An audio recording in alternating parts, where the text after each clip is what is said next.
Welcome, everybody, to the 2026 MASLW National Championship. And I'm David DeWay. I'm here with my partner on the broadcast, Chris Hemler. We've been saying all weekend that we're here for the national finals, but this is the national final. This is the championship game, Chris, between number 1 seed Iowa Demon Hawks, number 3 seed Rpfc Dallas, and we have a great one on our hands this afternoon. Yeah, and if we are treated to anything like what we've seen in the last 2 days, it's going to be a really fun match.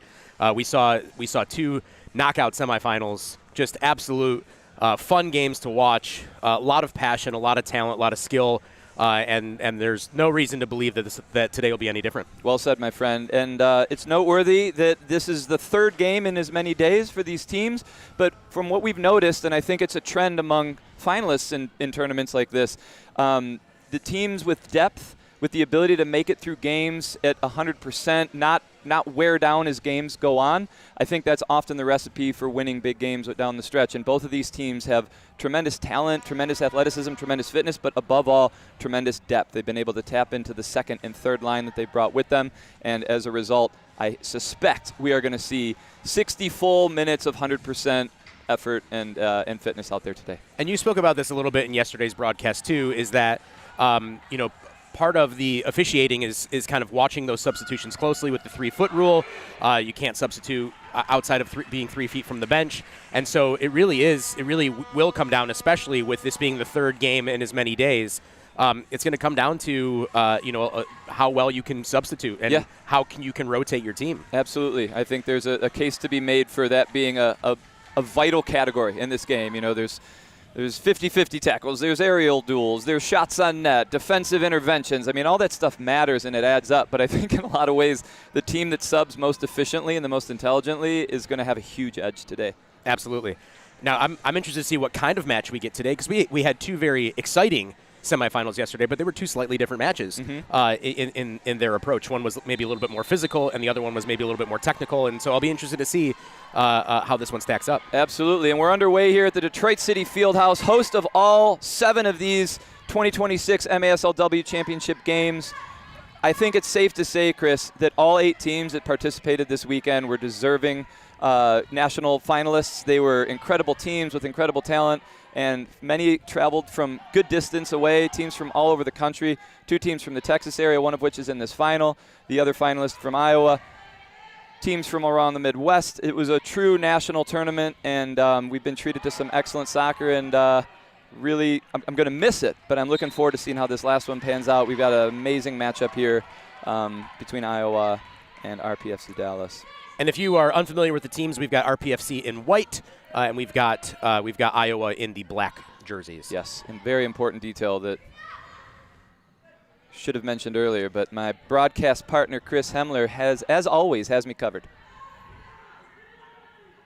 And by the way, for those tuning in, just want to say what a pleasure it's been to talk through some of these games with you all. We've had some really nice numbers from around the country tuning in on these matches and following the Detroit City FC YouTube channel where all 7 of these games have been broadcast. It's been a real pleasure, and I think above all, and I know I speak on behalf of Chris when I say this, it's been such a pleasure, such a particular pleasure to just speak about all these incredible players. This is such a high level of arena level soccer, and all the women taking the field this weekend have just they've really performed at an extremely high level, very consistently, and they put on a great show for everyone, whether they've been tuning in person or on these broadcasts. Yeah, and a special shout out to the Rpfc supporters yesterday. I know that we mentioned that there were some number changes yesterday, and you all tried to help us out in the comments, which was great. We've got a chance here. We got our first goal. Wow. We got our first goal, and that's a really thoughtful through ball from number 26 on Iowa, who was just a standout yesterday, Valeria Macias, and number 9, Nelly Ramos, netting there, getting to the ball first just before the onrushing goalkeeper, Courtney Burnett, I think poking it between her legs on that one, which happens, especially when goalies have to cover as much wide part of the goal as they can. There's a little bit of a window in the middle, and really thoughtfully finished there by Nelly Ramos. Wondered if we'd get an early goal. Clearly we did, but I think there's going to be a continuation of that natural feel-out period in the match. But I think it's also safe to say, Chris, that won't be the last. No, we've noticed all weekend long that these leads, there's not really such thing as a safe lead so far in this tournament, and so it's certainly not a 1-goal lead. No, and I think Rpfc, one thing we heard yesterday, and Brad Padmar, who was on the broadcast with you for a while, as soon as he came off the broadcast, he pointed out to me, he's like, hey, keep an eye on Rpfc. They are very much a second-half team, and that really came to fruition, watching them kind of take it to Cincinnati in the second half of that game, really finish strong, and it's a testament to their depth as a squad.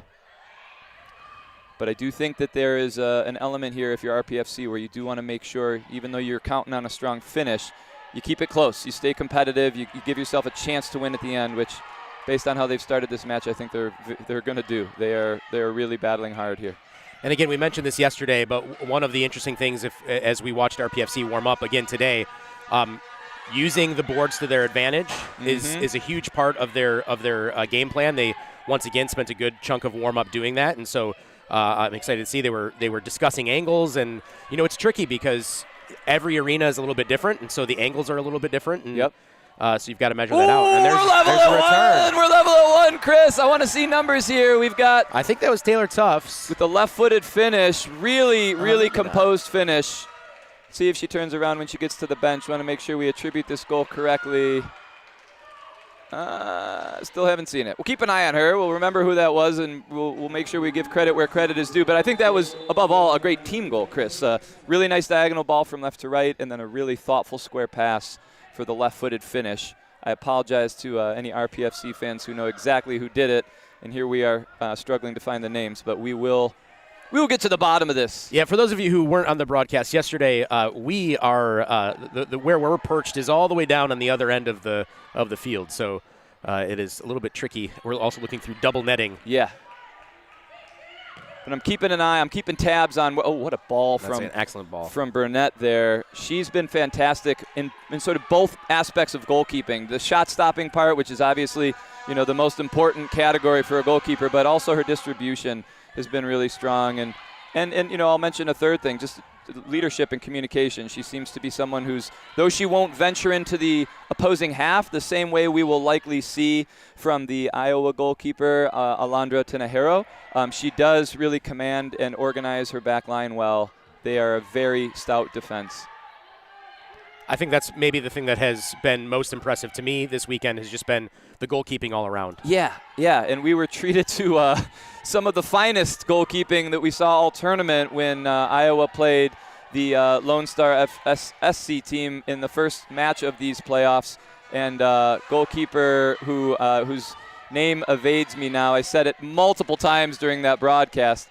I will look it up and get back to you all. I think she really made a case for goalkeeper of the tournament. Obviously, they only ended up playing the one game, but she was really special, and in the first half kept Lone Star very much in it. We've got a set piece from the line here. Looks like Gallegos is going to take it.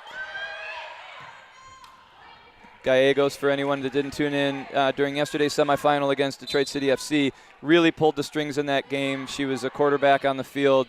Amazing composure, and just always makes the right decision. And always finds the right player. The ball. Really impactful, and on both sides of the ball. Super active defensively, but then when her team is in possession, which they often are, she is a handful.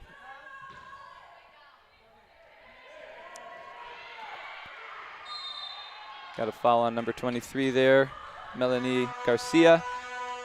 But not the worst place to give up a foul, just in terms of the danger of the resulting set piece. It's nice to see Gallegos on the field. She went down with a late injury in the semifinal yesterday. Yeah. We weren't sure what her status would be today, but she's moving around well and looks like she's up for it, which you would expect with a player like her. For sure. And Chris, I remember you saying, at that point in the game against Detroit City FC, the scoreline was such that I think they knew that they could kind of avoid putting her back on for the last couple minutes.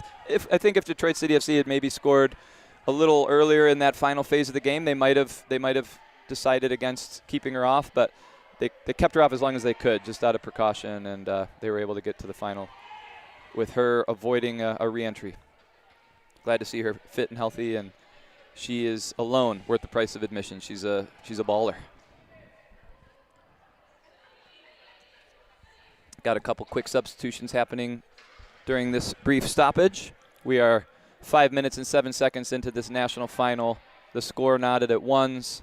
An early shot fired by Iowa. Great threaded pass forward that the on-rushing forward poked in, but then a worthy equalizer from Rpfc with a nice combination of passing that led to a left-footed tap in from a player that I'm still trying to figure out who it is.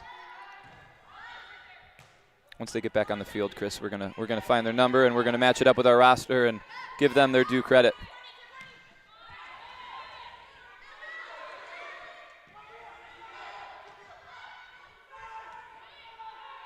Something I just noticed about Rpfc that I had kind of picked up on yesterday, but I'm already seeing it today. They use the term nowadays a player's profile. Their size, their stature, their style of play, all those elements kind of constitute, the profile of a player, what role they play on a team. And what's really interesting to me about, nice what shot there, great save from Tenehiro. Didn't trouble her too much, but a really nice, thoughtful shot from distance. But just to finish that thought, what's unique about Rpfc is they have multiple players that to me kind of fall into the same profile. Crafty, individual, dribbling, and like really quick combination play. They're not super big in stature, but they're like quick. They have a low center of gravity. They keep the ball close, and they are just like a handful to dispossess. And it's neat to kind of see them play together and combine with one another. There's too many to mention the names, but as the game wears on, I'll try and remember to kind of classify them as such. But a lot of players that fit that mold, and when you have a good critical mass of players that can take teams on one-on-one, I think you're going to have some success in an offensive sense anyway. Looks like a quick reversal of the call, and Tufts is going to get us started again. Was that maybe like a little bit of a time violation on the set piece? Well, I know that Rpfc was expecting a foul from the jump, so I wonder if maybe the call got overturned or something. I think if you're Rpfc, you're pretty happy with the number of times you've been able to establish possession in the Iowa half. That's something we haven't seen either team that's played Iowa do a lot of. I think Detroit City FC had some success over the course of the game, especially in the second half when they were at their best. But for the most part, Iowa, they put a premium on possession, and they have a very effective strategy, a tactic that involves bringing their goalkeeper forward and exerting the extra player advantage. But you see here, just in the run of open play, their passing and movement is pretty exceptional as it is. So they don't always need that extra player, really. And Rpfc is pressuring a little bit higher up than what we saw Detroit City do yesterday. Yeah, and I think that's working. It's been a good tactic for them because it's forced Iowa to maybe play a couple passes, try that more that deeper pass a little earlier, which is a little less high percentage than some of the shorter passes that they prefer to play when they're less pressured. Yeah. So a good strategy being implemented by Rpfc. It's been a fun little chess match to watch so far. See number 26 for Iowa checking back. She was instrumental in their win over Detroit City FC yesterday. A really talented player on the ball, really smart. She came alive in the second half. She did, and she showed kind of another gear, as did number 4, who's on the pitch as well. Marta Gonzalez. Gonzalez really showed her quality in that fourth quarter. Couple standouts from yesterday who will look to see if they make a similar impact today. It's been a great game so far, Chris. Like, neat to see two awesome teams going at it, and even more so because they're clearly testing each other. Yeah. They're at full throttle, and they're still, they're neutralizing each other thus far. It's been a great battle.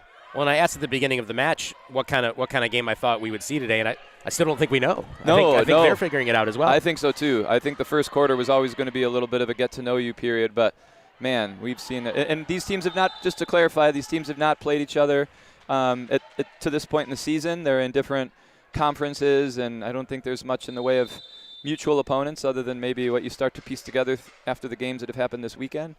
We've got a first timeout of the day, maybe a media timeout.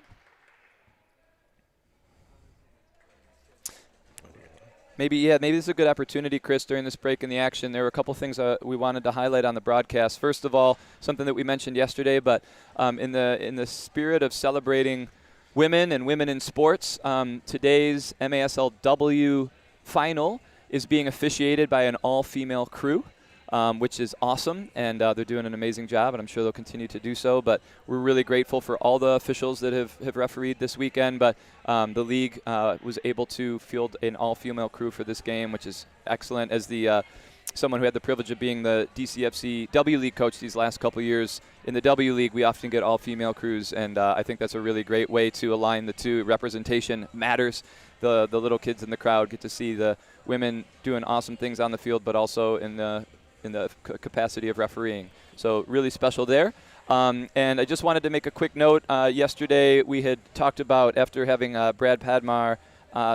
Brad Namdar on the broadcast, he had mentioned that his wife Pia was an owner for Lone Star FC, which is significant in that there isn't a lot of female ownership across the league, but later realized she's not the only female owner in the MASLW. We've also got Kayla Dickerman and Erin Yenny, who kind of co-own, co-manage, co-GM, co-player coach for the Louisville Triumph. And hopefully we can come back to speaking about them a little bit more on the broadcast. I have a few notes on them that I'd love to share, but did want to make sure we clarified that there are multiple forms of female ownership in this league, and a number of amazing women in leadership positions for some of the various clubs. Detroit City FC boasts an all-female coaching staff, which is awesome, with Danny Evans, McKenna Mascaro, and Becky Ansell. And I think it's safe to say that the popularity and following of women's sports is on the rise nationwide and across multiple sports, but in the soccer sphere in particular, it continues to grow in ways that I know both of us are very excited about. Yeah, absolutely. And we did have a commenter in yesterday's match too say that there's a team in Houston who has a female owner, an indoor team. I'm not sure if it's in the MASLW or not. Yeah. Another great save right there. They're actually, we will reference them in the notes, because I know that Kayla Dickerman at Louisville cited that person as like a real source of inspiration. Excellent. And so I'll get the... I didn't mean to steal that thunder from you. You did not, and that's a perfect segue for later, because we'll come back to that when we have a little more time to speak about something off-field here. But the game's back on. 1-1, 6 minutes and 18 seconds left. For those of you tuning in from home and are unable to see the scoreboard, it's been a great match so far. We're starting to see Iowa do their thing. This is their MO, although almost got caught there. I will say the length of the pitch at the Detroit City Fieldhouse certainly plays to Iowa's advantage in a sense, because even when they've gotten caught out of possession when their goalie's forward, it's a long way to go. Yeah, absolutely. It's a really long way to go. You got to be extremely accurate. I think Detroit City FC was able to, I believe it was Megan Varant was able to lob the goalie yesterday the one time, but apart from that, I think the mileage they get out of bringing Tinajero forward is so worth it for them. The amount of possession that they maintain and the territory that they maintain by bringing her forward into the opposing half. Yeah, and just I happened to play a net on this field this morning in our right. Sunday morning kickabout, and I made it about halfway to midfield, and I thought to myself, there is no way I would have the courage or the ability. She's brave to play as high up as she does. It's really remarkable. She's brave, and their team is brave because that's a calculated risk. Yes. But they do it. Oh, what a save again! What a save! Again, just keeps going the way that she has been all weekend long. Yeah, she's been amazing, and I think for me, as good as some of her saves have been, her comfort on the ball is like really impressive and super impactful for her team. I think she is she's a big piece of the puzzle for them in the way they like to play, and not all goalies can do what she does. That might find its way in. What a save. I love that effort from Courtney Burnett. Sliding kick save to keep what would have been an open netter from going in. And look, her team's running the other way. That was a really great effort from her after a little bit of I'm sure she'd admit, a little bit of a missed clearance. Found the feet of an Iowa player, but she didn't put her head down. She didn't sulk. She just got back into her area and made an incredible effort to keep that one out. Sometimes those moments can really amp up the team, too. Oh, yeah. It's funny. Like I've always said this as a coach, and I've noticed it about soccer at all levels. Sometimes a mistake can be like a huge opportunity if you correct it the right way or if you react to it the right way. What a ball from Gallegos there, but an even better defensive intervention by Josie Sorto. Brave tackle there from both players. Oh, that's Gallegos at her best. Yeah. Pulling it across with her left foot. What a player. I'm not sure how well the camera picked this up, but her eyes looked far post, yes. which I think fooled the defenders yes. and the keeper to try to cheat that way a little bit. And then when she saw that they were biting, she then went near post, Hooked which it near. Man, and from that distance, it's really hard to correct once you start moving that direction. As you're shifting. What a player. I feel like that's sort of the next level of things when you're so far ahead of what's going on that you're able to sort of look things off. You know, you look one way and shoot the other, or you look one way and pass the other.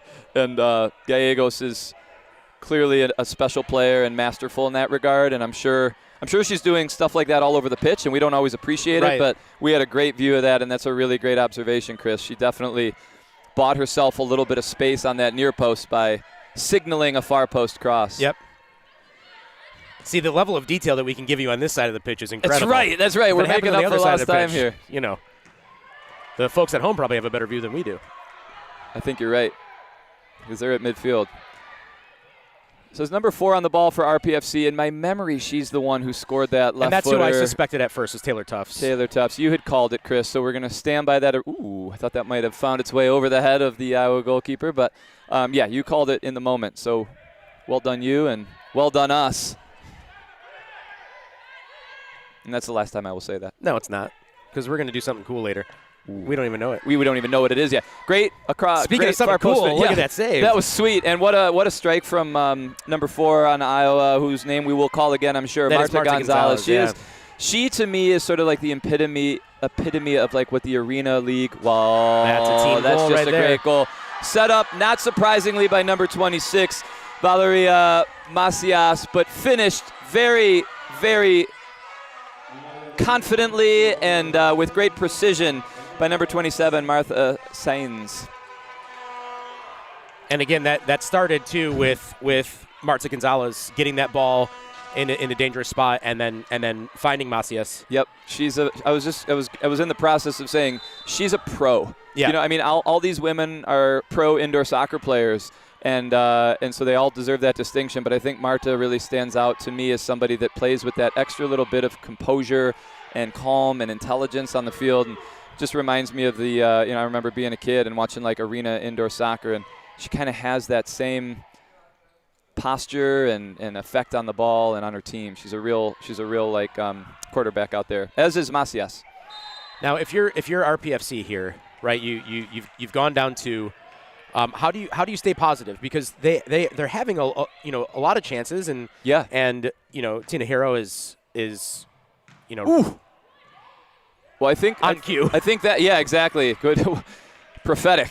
So what like how do you stay positive? Well, I think what they just did, creating a little bit of a flurry of chances there, that they're gonna look to build off that. I think they've got to take some comfort in knowing that they've been really even so far, even though it's not showing on the scoreboard right now. They're drawing fouls. I think they've frustrated Iowa in some respects. You see the way Iowa is reacting to their goals. You're always going to be excited when you score in a final, but I almost think some of their celebrations have been more a sign of relief. Got another foul here against Iowa. We're starting to see a little bit of that frustration manifest in some of these tackles, and I think if you're getting that reaction from a team as good as Iowa, you got to feel like you're doing something right. And we said earlier, it's a long game. Yeah, and they have. I think they've disrupted. What we saw from Iowa. I think RPFC has disrupted it quite a bit already today, and so I think you've got to realize that you're making headway even if the scoreboard might not show it. Yes. And the other thing that I think that, and hopefully they are aware of this because they've certainly studied their opponent today, but I think they've kept Iowa. Now they're going to ask for a blue card there, and the ref kind of has to give it. I do think that the ref gave it with a little bit of hesitation because they saw that number 9 there, Nelly Ramos, did almost like invite the contact and then almost kind of sent herself into the boards. I'm not saying it was a dive. She certainly got contact in the back, but that's smart heads-up play. It's a heads-up play because you know that type of foul gets the blue card as a consequence. And the great referee that she is, Carrie Martinez, is consistent and recognize that like by the letter of the law, you gotta call that one a boarding. And so we'll see Iowa on the first power play of the game here.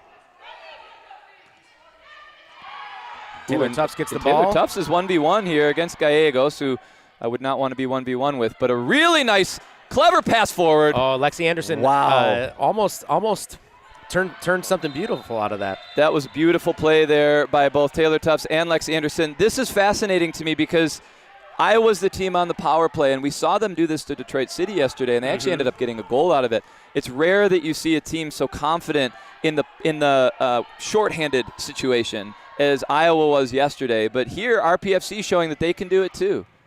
And Taylor Tufts with a very intelligent free kick, kind of going under the wall in a way, and she's one to watch. We've called her name a few times now. She's got her team on the board, and she was almost creator there to a very unexpected what would have been second goal. I was curious, too, to see if they were going to try to maintain possession instead of going for goal to try to kill off some of the penalties. Some valuable seconds, right? Oh, right, because like in that sense, you're on the ball. You have the control of the first pass, and you can almost play backwards. And as you mentioned, that's something that Iowa did very well against Detroit City is maintain possession on the penalty kill. Yeah, which is extra frustrating. Like when you're on the power play, you mentally prepare yourself to have a lot of the ball and to be smart with it and to create chances. When the other team has the ball, you're like, "What? I don't need to defend. Like I shouldn't have to defend." It's almost like you feel like you have this. You're entitled to the ball. Yeah. And so I think we see teams that when they're put in that situation, they don't react as well as they normally would, defensively speaking. And Gallegos, you can't leave her 4 that seconds free. remaining. Oh, wow. I She picked out wasn't her even spot. paying attention to the clock. That's a huge goal. We're at 4-1 right now. Gallegos has been at the heart of everything good for Iowa. She's a special one, Chris. She is. And, you know, I think again, this is another time where RP just needs to stay positive because I think they were frustrated by the foul. I think that they thought that it was a bit harsh. And then to have a goal result from that power play probably feels like it stings a bit. But again, you know, I think they've shown a lot of positives already today. I agree. And a 3-goal lead is you know, it's not nothing, but it can turn in an instant, especially what we saw from RP yesterday. Constantly coming back and turning the game around. This game is far from over, folks. It's 4-1 right now in favor of Iowa Demon Hawks, but RPFC are nothing if not resilient and capable of a stronger finish than start. So be interesting to see where things go in the second quarter. We'll take a quick break, and we'll be back soon.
And we are back for quarter number 2 of game number 7 of these national finals for the MASLW, the 2026 version, that is. I'm David DeWay here with broadcast partner Chris Hemler. We were treated to some goals in the first period, most of which were scored by the Iowa Demon Hawks, but not necessarily in a one-sided affair. Yeah, and you know, we talked about this all half, is that it's important for Rpfc to not hang their heads because they're playing extremely well, and we know from what we've seen this weekend that they are up for the challenge. Sure. Yeah. You want to do it now, Chris? You want to do it now? Whatever you want. Okay, let's do it now. Just got an opportunity to have a quick guest appearance from the MASLW commissioner, Chris Economides. I hope I said that right. It's Close enough. Close enough. I'm gonna hand. Chris Emler's gonna hand over the mic here. Chris, before he gets on, if I could give him a little introduction as somebody who's been on the administrative side for Detroit City FC throughout the season, does an amazing job running an extremely professional, organized league, and as we've said so many times on these broadcasts, the level is extremely high, but the level of professionalism is right up there as well. Chris, thanks for joining us. Thanks for everything you've done to produce a tournament like this and all that goes on behind the scenes, and to create a league with such high-level players and ownership groups and management. Well, first off, David, I want to say thank you to you and especially and the entire DCFC organization. This has been, by far, well, it's only been 2 years, but yeah, it's been a great. You guys have been tremendous hosts, first class in every sense of the word. I think. The level of play has been phenomenal. Yes. As we can attest to by all the close games, and so obviously we've had great play. The level of play, in my estimation, has been phenomenal. Yep, absolutely. Couldn't agree more. And and that's being fair. I mean, I think we got the 2 best teams based upon the regular season, and obviously the results here, playing in the final. Yeah. So you can't ask for much more than that. But again, a very sincere thank you on behalf of the entire MASLW staff for your hospitality and how things have been handled here. My pleasure. And Chris, as somebody with a daughter who plays youth soccer right now and watches games like this and aspires to be like these players, I also want to thank you and the league for having a commitment to supporting women in sports. We've got an all-female crew here. For the officials, they've done an amazing job in what's going to arguably be the most consequential, challenging game of the season. They've managed it brilliantly thus far, and to have that kind of commitment and follow through says a lot about the league and its values. Well, I wasn't blessed to have a daughter, so but I've got 4 sons. You've certainly raised them to be respectful young men who appreciate women, and I hope so. But no, I mean, look, it's all about. I mean, I think that women's sports in this country has kept this country at the level that it's at. Yes, on the rise. I mean, the women's national team, the U.S. Women's Olympic hockey team, the WNBA, the NWSL, USL. Yep. I mean, it's phenomenal. So look, we're a very small part of that. We've had a great couple of first 2 years. I mean, I think the future is very, very bright for women's sports in particular, but especially at MASLW. Mm-hmm. So we're excited about the growth in the future, and and we have I think probably 7 or 8, and I'll list them off here. Women owners. Yes, we were actually. I'm glad you're able to do that because sort of offhand yesterday we referenced Pia Namdar at Lone Star, and then I initially forgot about, but then was reminded that we have Kayla Dickerman and Erin Yenny at Louisville. But I'll let you read down the list because we do want to give a shout out to all those female owners across the league, which is awesome. Good and bad. I mean, I don't look at them as whether it's male or female. Sure. I look at them as quality. And the great thing about this list, David, is that they're all quality ownership groups. Absolutely. And in terms of obviously operating the league, it starts and ends with the quality of ownership group. Yep. And I think we've got, some of the finest owners overall, but especially these young ladies that I'm about to announce here. Yeah, hit us with them. In HIC, you have Jen LaPont. You mentioned Louisville with Erin and Kayla. Yep. The Astras, our first-year franchise. My good Greek friend up there, Liz Saragos, is the owner. Awesome. In Omaha, you've got Natalie Vial. Omaha's going to be hosting the M2 finals this year, so we're excited to go there, and I'm going to get a chance to see Natalie and her husband Manny. Very cool. Youngstown. I mean, she's not an owner, but she runs the things for our president, Josh Auden. Yep. Andrea Picarato. Andrea's awesome. Yep. And you got, the Aztecs, who were unbeaten and, came up here and, gave, I don't remember who they lost to. Cincinnati? Cincinnati, I think they played Cincinnati in the first round. Tough game. Yeah, tough game. But you got Jaylene Marin there. The Wichita Arrows with Allie Hertoff. It's Allie Hertoff in Wichita. And then 512 FC, you got Caitlin Sawyer and Brittany Flowers. Very cool. So, I mean, if I'm 1, 2, 3, 4, 5, 6, 7, 8, 9. So that's, almost half of our teams. That's awesome. Our own. That's awesome. Well, that kind of representation matters a lot, and especially for the players that are involved to aspire to maybe take on some of those leadership roles in the future. It's great to have that female example. And as somebody who grew up during a time where the sport, all youth sports and everything beyond was so heavily male influenced, it's really nice to see the playing field level a bit and get more and more female representation. This has been, again, and I'll get my headset here back to your. You're doing great, by the way. You got a great voice for radio. I got a great face for radio. But no, this is exciting. Yeah. And I tell anybody to listen to me, I think the brightest possibilities, if you want to get involved in arena soccer, in my opinion, is the women's aspect of the game. Yep. I think it brings a whole new demographic from a sponsor perspective, a whole new demographic from a fan perspective. And based upon the quality of play here this weekend, it's entertaining. It's entertaining. Absolutely. Fun to watch. To be honest with you, I'm just amazed at the level of play. Yeah, it's been incredible. I think last year we had Chihuahua that clearly was. It was a different class, and I think it was like everybody was playing for second in some ways. But this year, what a level playing field. Even in this game, it's only 4-1 right now. Anything can happen. Anything could happen, and it's been very even. Apart from the score, it's been a very even contest. Absolutely. Yeah. Well said. Well, hey, Chris, thanks for all that you do. I know I speak on behalf of Detroit City FC when I say how grateful we are to be part of a league that's run so professionally and that values the women's game. I know organizationally adding the Arena League team on the women's side, it really filled a void for us. We had women that were playing basically 3 months of the year, and it was a very long off season for them. So to be able to fill in with these 5 or 6 months of MASLW play has been a huge boon to our club. Our fans love it. Our players love it. It's just been all positive, and so we thank you for giving us that platform. No, again, thank you for your hospitality, David. May the best team win here. Yep. And again, the entire DCFC organization has been first class, and we can't thank enough again. Appreciate it. That means a lot to us, and we'll see you after the game. We'll look forward to hearing you award the winners, and here's to a great rest of the remaining part of the final. All right, thank you, David. Thanks, Chris. And as one Chris exits, we're bringing on another. My broadcast partner, friend, colleague, neighbor, Chris Hemler, rejoins me here for the remaining 10 minutes of the second quarter, which haven't talked a lot about the game in the last few minutes because we had some really nice discussion around just sort of league matters and with a focus on some of the female ownership of the 9 clubs in this MASLW, Chris. So only alluded to 2 of them yesterday, not knowing all the women behind the scenes at different clubs. So really glad Chris was able to hop on and give us that insight, and nice to have the commissioner of the league speak with us for a little bit. Yeah, and I think what we're seeing so far in this quarter is a much more even match. Mm-hmm. Things have seemed to have settled down a little bit.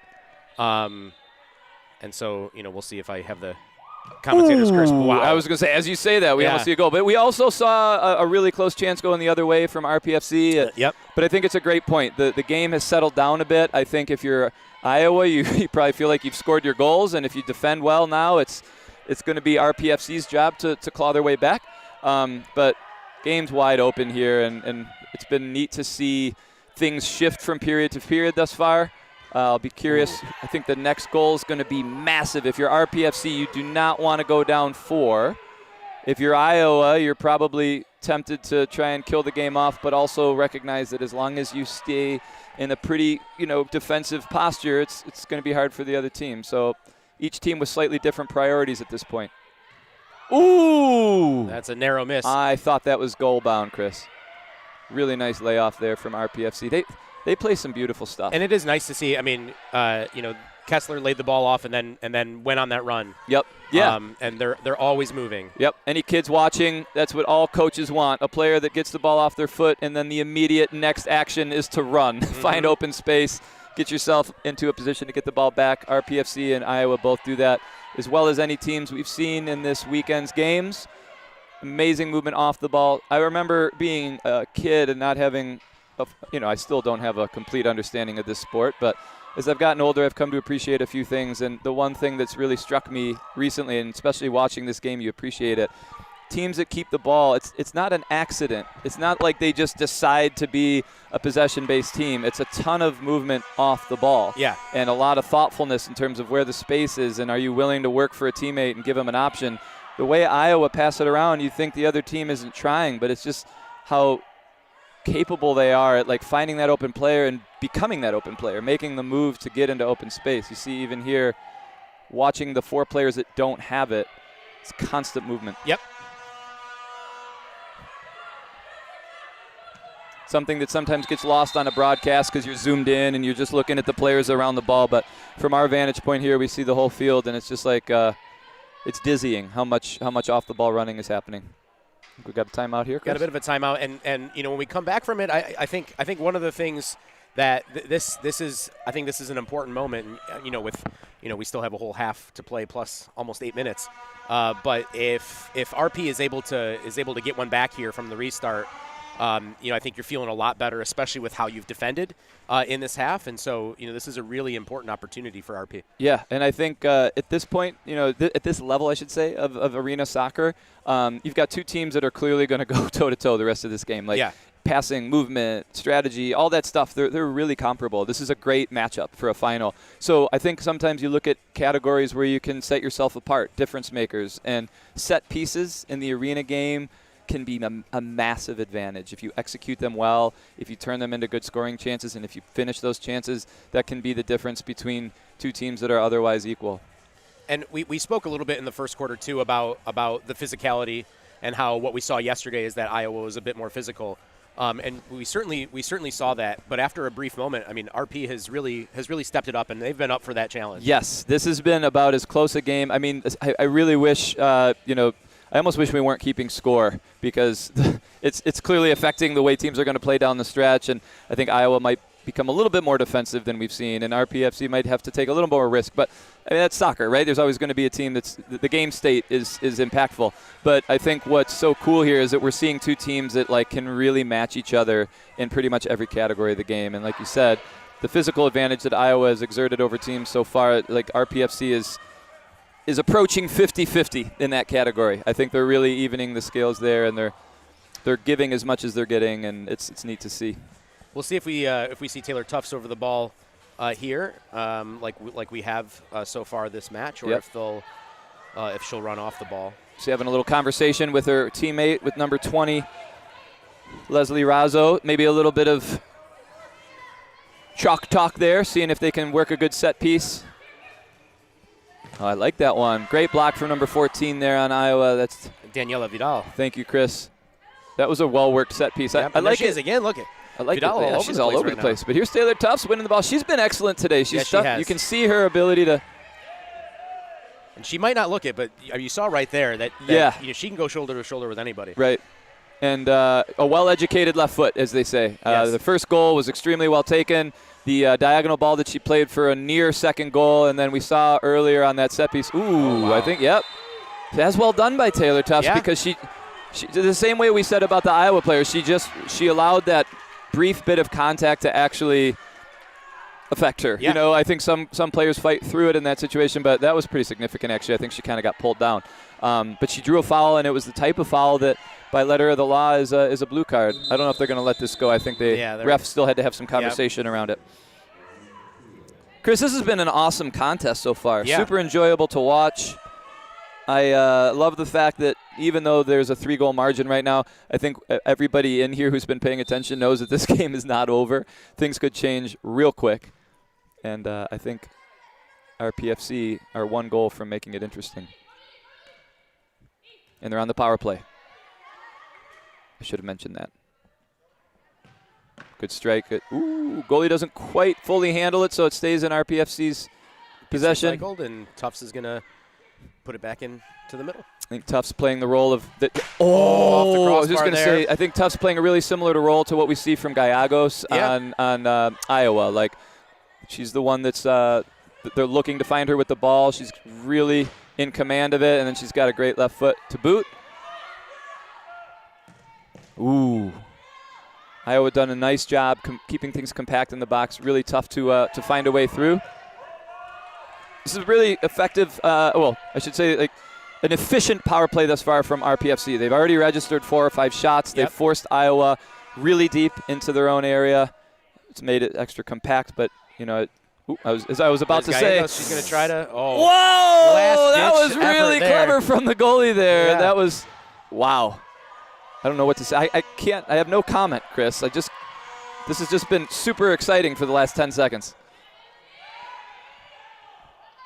It was I can describe it now. Courtney Burnett putting her body on the line there, but before that, a really thoughtful reach behind you to block the shot in case it was goal bound. I think Taylor Tufts was on her way back. She might have been able to catch it, but nevertheless, I think Gallegos wants that one back. She had a nice lane to goal and just didn't quite hit all of it. Once again, it is good to see Gallegos back on the pitch because she kind of went off with what appeared to be a nosebleed. Earlier. Yep. Earlier in the match, so. Ooh, that's a brilliant ball. Oh, my God. What a great. Oh, and another save. Oh, my gosh. Chris, we are being treated to some brilliant football right now from RPFC and some great, brave defending from Iowa. I want to. Oh, boy, that's unlucky there from number 28. Yeah. Well done. I don't think she used her hand on that, Chris. That was a abdominal block for the ages from Courtney Burnett, and confidently scoops that one up. We're back to even strength here. I want to point out, Chris, because she really caught my eye on that last shift. Number 28, Kenny Kelsler from RPFC. She was fantastic. A really nice little piece of skill with her right foot on the dribble, but then some really nice passing between her and Taylor Tufts that kind of led to some of the better chances on that power play. I was on the socials after the matches yesterday, and she was awarded by the team the offensive player of the match for yesterday's match. Nice. So. Yeah, she's a talent and really kind of announced herself in that last shift, I thought.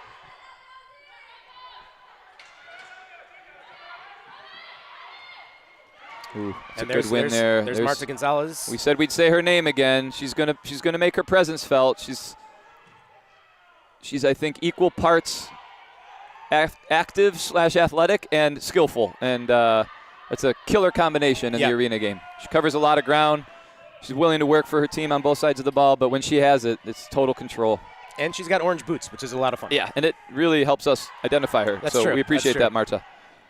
And a great soccer name. Yes. Right? I mean, that's soccer heritage right there. Absolutely. That's nominal determinism. For those of you who are fans of the Brazilian women's team, Marta, one of the most recognizable names in the women's game over the years, an amazing career. I just I think back to that announcement that she wasn't retiring with the Orlando Pride. And the reaction of the rest of the world. Yeah, they just freaked out. Yeah, she's so great. I've always enjoyed watching her play. Another example of the the left foot tax. I once heard it described as everything looks different when somebody's doing it on their left. Messi's a good example. It's just like a different level of control. It has a slightly different look, and man, she was a joy to watch. And an amazing leader, clearly. Her influence on the Brazilian soccer scene, which is a pretty impressive history as it is, was really special. The game will miss her. We have a timeout called by Iowa, and what do you make of the power play and penalty kill? I think that's so emblematic of the way the game has gone so far. RP played extremely well. And we're probably a little bit unlucky to not score. Yep. In that sequence. And Iowa, Iowa kind of stood on their heads to defend the goal. Yeah. There's going to come a point where I'm going to start to realize that when Iowa does that, it's not an accident. Correct. There have been so many times where you're just oh man, Iowa got out of trouble there, but they, as good as they are with the ball, as good as they are in possession and tactically and otherwise, they are also a team that does not give up many chances. And when they're under the gun and they're under pressure, they they band together. And we saw that. It was right in front of us. That entire power play was really well executed by RPFC. Multiple shots, dangerous shots, hard shots on goal. And Iowa's just throwing bodies in front, blocking lanes. Goalkeeper stood up. She's fantastic on her own, but she's got 4 players doing the work in front of her. I mean, it was not an accident that they got out of trouble. Yeah, I was going to say, Tina Harrow has rightfully gotten a lot of credit for what they've been able to do, but the defending has also been pretty top-notch today as well. Yes, absolutely. And it's players like Macias who we're watching her here on the ball, and I'm always like, oh my God, she's so good with the ball. Yeah. She's also a fantastic defender. She was, I'm sure, part of multiple shot blocks in that sequence. Just a great all-around player. We saw quite a few in that sequence from Vidal as well, and so they've got the depth on the defensive end as well, not just the offensive end. They do. They're top to bottom a fantastic team, but so is RPFC. And we talked yesterday. It was suggested by Brad and Amdar that RPFC was a second half team, that they were going to surge late, that they were going to call on their depth, and I have no doubt they're going to do that today. There's still 3 minutes to play in this quarter, but I'm really excited to see how that plays out, because Iowa, I think, are also capable of raising their game. And, as RPFC surges, so might Iowa's defensive focus. And it's going to be a fantastic battle in the final half of this game. And we are also seeing Tina Harrow play a little bit more conservatively than we saw her yesterday. That's just a well-executed goal and power play. You could see Iowa. You could hear the instructions from the bench. I think that I didn't quite understand the word that was being said, but it was being repeated, and I think it was just like, keep it, keep it, keep it. And they just kept probing, and eventually they got it into that deep area in the corner, and that's where they were so effective when we saw them on Friday, using that player as like the square pass player. They get it into that corner, ball comes square, and as we saw there, it's a tap-in. Yeah, it's a tap-in. They have such patience to wait just for that split second that the defender commits and gets out of position, and then you put the ball across. And that patience it's really difficult to do. It is. I'm going to make a seemingly counterintuitive claim here, Chris, but I stand behind it. I think RPFC are so good that it's hurting them, because I think they've brought out another level still from Iowa. Like, I think they have brought out the absolute best of Iowa. They've been so complete today, conceding the 1 goal, obviously, but just look at them. I mean, they're just flowing right now. And I don't know that happens when you're playing a team that's being overly defensive. Like RPFC, because they're taking the game to Iowa, have really, it's served Iowa. We spoke yesterday a little bit about the adjustments that you have to make for each team, for each scenario, for each situation. And so I think it is interesting to see a slightly different approach from Iowa and how they can be effective even in a slightly different way. Even when they don't have as much of the ball. I would say the big difference between this game and the Detroit City FC win, in the Detroit City FC win, Iowa had a lot of the ball. Detroit City FC were very effective in the second half, starting to get a little bit more pressure and countering.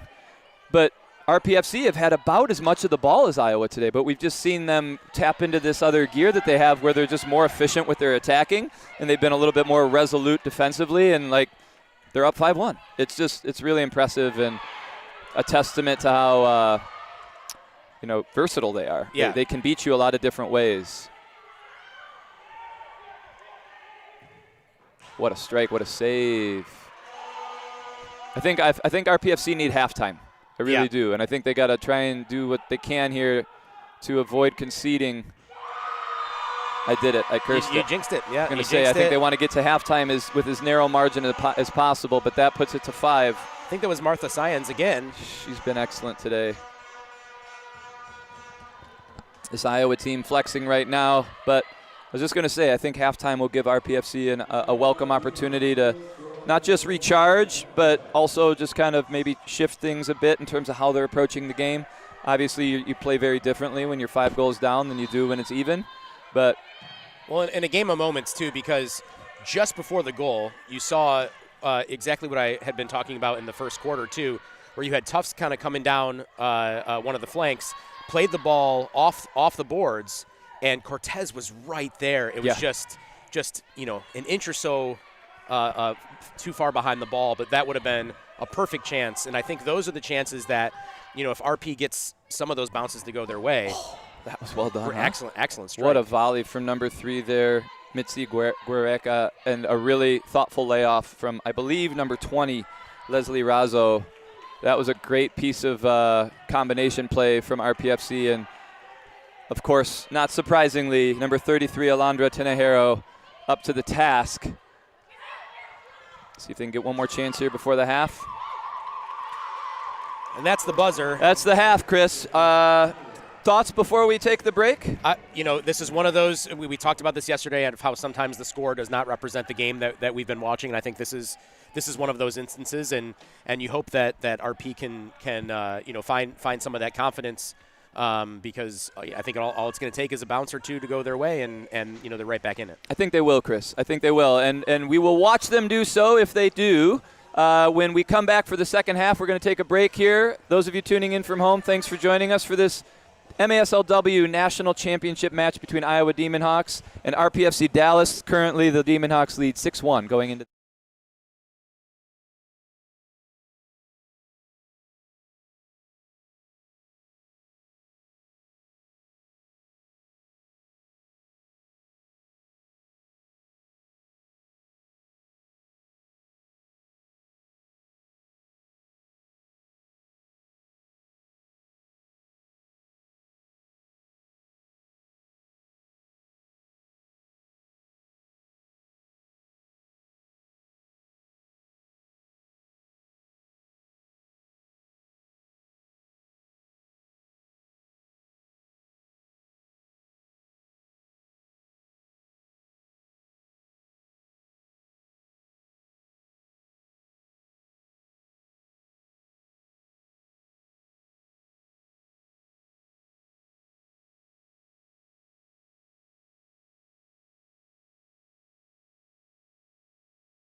And we are back for half number 2 of the MASLW National Championship Final for 2026, featuring the Iowa Demon Hawks number 1 seed versus the number 3 seed Rpfc Dallas. I'm David DeWahey here with my broadcast partner Chris Hemler. We were treated to a fantastic first half. It's a little one-sided on the scoreboard, Chris. Excuse me. But as we've said many times over, it's been anything but a one-sided match so far. Yeah, I mean, you have to wonder if you're RPFC what you need to do to break through, because we've seen them do so many things extremely well all match long, and it just hasn't quite panned out on the scoreboard. But you have to think that if they keep playing the game that they're playing, 5 goals might seem like a steep hill to climb, but if they keep playing like they're playing, they're gonna get some bounces that go their way. Yeah, and I think I'm sure a portion of the message shared by the RPFC coaching staff at halftime was there's a lot of game left. There's a ton of time in arena soccer terms. A full 30 minutes ahead. It's a whole nother game, and I think you got to take the approach that if Iowa was able to build a 5-goal lead as quickly as they were at the end of that half, you can cut into it over 30 minutes. So they don't have to rush it. They don't have to tie it all up all at once. But hopefully, if you're RFPC, you get on a run at some point. You get a goal that gets to a second goal, and then all of a sudden you can kind of breathe a little easier, like you're not out of it. Now, if you're Thiago Coutinho, Demon Hawks coach, is your message just don't get complacent? What do you say? How do you keep your team motivated? Yeah, it's a tough. It's a blessing to be in this position if you're IO, but I think it also is a little bit of a tricky talk, because you know that if things start to go the other way, you almost want to plan for that, but you don't want to plant that seed in your players' minds that we're oh, what a strike from Macias, jeez, and a great save from Brunette. Macias almost got it back in a dangerous location as well. She did. A nice little sequence here from RPFC. Gosh, you see there from Gallegos. Yeah, she's just trying to cut off that angle and let it get to the keeper. And I think the RP bench was maybe hoping for some sort of obstruction call there.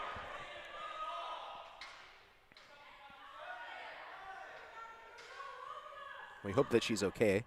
Yeah, that was kind of an awkward one. I think right as she was off balance, she kind of, maybe it was a non-contact landing there that was tricky. Yeah, it's also, if you're going as fast as she was anywhere near the boards, even just grazing that can really sting too. Yep. Yeah, and maybe in an attempt to avoid the boards, she took an awkward step that tweaked, and it seems like maybe there's a little bit of pain in the knee there. We hope that walking it off will do the trick. These are finely tuned athletes, Chris. They're taking a lot of hits. They're flying into each other. They're slamming into boards. They're running up and down. It's a lot of demand physically on these players. And when you consider the fact that this is, for both of these teams, this is game 3 in 3 days, it's a lot. It's a lot on the body. And we hope everybody makes it through without any injuries. Does look like she's walking off, without a significant limp, so hopefully she'll be able to return to the match. For sure.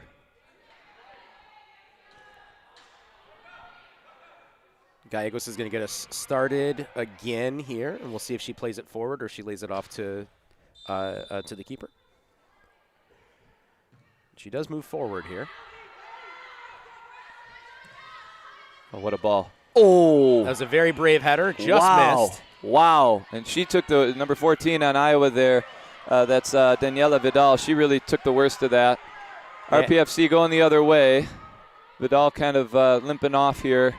She really put her body on the line with that. Ooh, great save from Tinajero. Vidal's going to need a substitution, I think. I don't know that even if they had gotten her through on a breakaway situation there, I don't think she was going to be able to run onto it. Yeah. She needed a minute. Ooh, here we go. Wow. And we saw Vidal kind of sacrifice her body on the defensive end in the first half, and now we're seeing it on the other end in the second. Yep. Just put it all on the line for her team.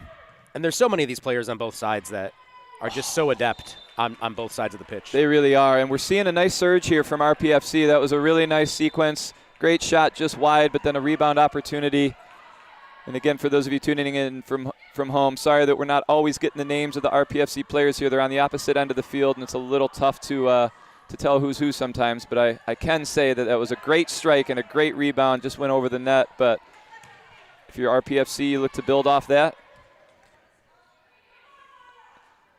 RPFC have had a good amount of possession so far in this second half. They're definitely. And again, a skillful use of the boards there by Tufts as well. Yeah. Which we've seen from them all game long. And she felt like she got bodied right as the ball was coming in there on that header. And I think, we saw that, we've seen that, all tournament with Iowa because of how physical they play. I think a lot of times, the opponents are hoping for more calls from the officials than what they get. Yep. It's Macias doing what she does best, keeping possession, never being rushed. I say that as she almost, I'm sorry for anybody on the field that's been fallen victim to my curse, but she's too good for that. She did not end up losing it. Great ball there from RPFC. Number 8 switches it to number 5. Oh, Cortez good effort. made a very nice pass there to Lexi Anderson. That was a great run from Lexi Anderson. Just couldn't quite connect. And one thing I'll point out, having played on this field, the full length of the field sprint takes it out of you. And when you're expected to do something at all skillful or fine motor at the end of that, it's extra challenging. You could see she made that run. Ball just kind of found itself on the wrong side of her right foot. But, man, she hauled to get there. Some good pressure here from RPFC, leading to some uncharacteristic loss of possession from Iowa. But as Iowa does so well, they get in gritty and win it back. We're going RPFC's way. She's going to draw that foul, and she's been great at shielding the ball today. She has. When she wins it back in possession. Mitzi Guerrera has been one of those players I referenced earlier, profile-wise. She's not the biggest player on the field, but she's super active and she's super clean on the ball, and she's very tough to dispossess.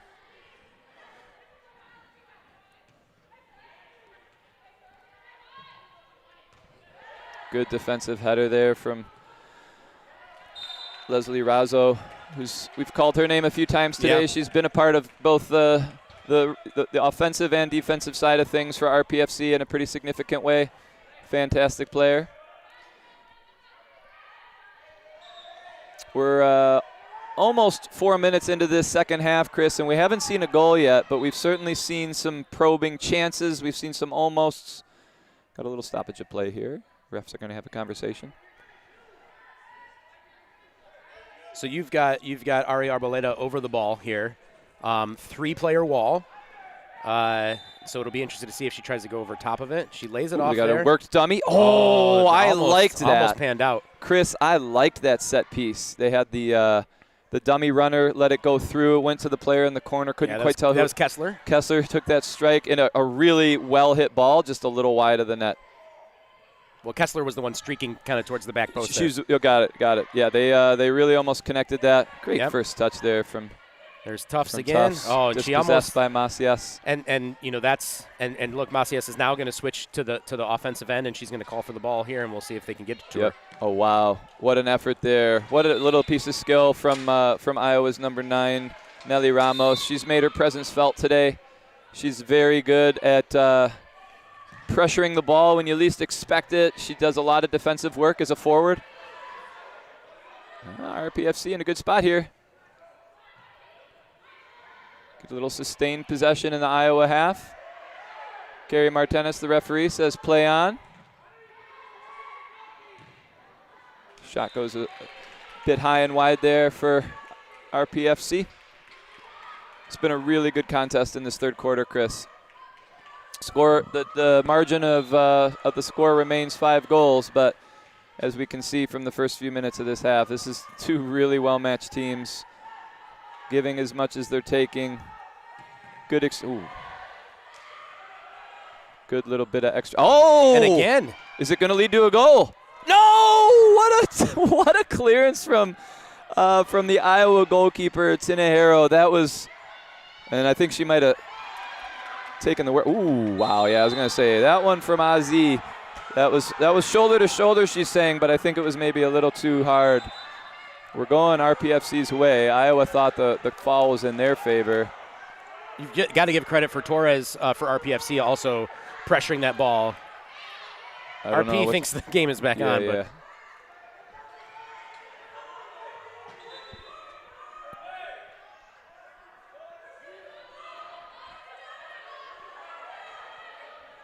RPFC are going to do a change here, try and get fresh legs on. Do we have a power play, Chris? I didn't see a card get brandished. Quite a few players on the field right now for Iowa, but we do have a blue card, and I don't know. I don't think that's for the foul, though. I don't Chris. think so either. The foul was from Azi, from number 22, Sylvia Azi Castillo. The card was shown to number 23, Karina Katz, but she doesn't seem to be going into the box. Well, she pulled her out of the box because I think she recognized that wasn't who she wanted the card to go to. I think the Iowa coach is protesting.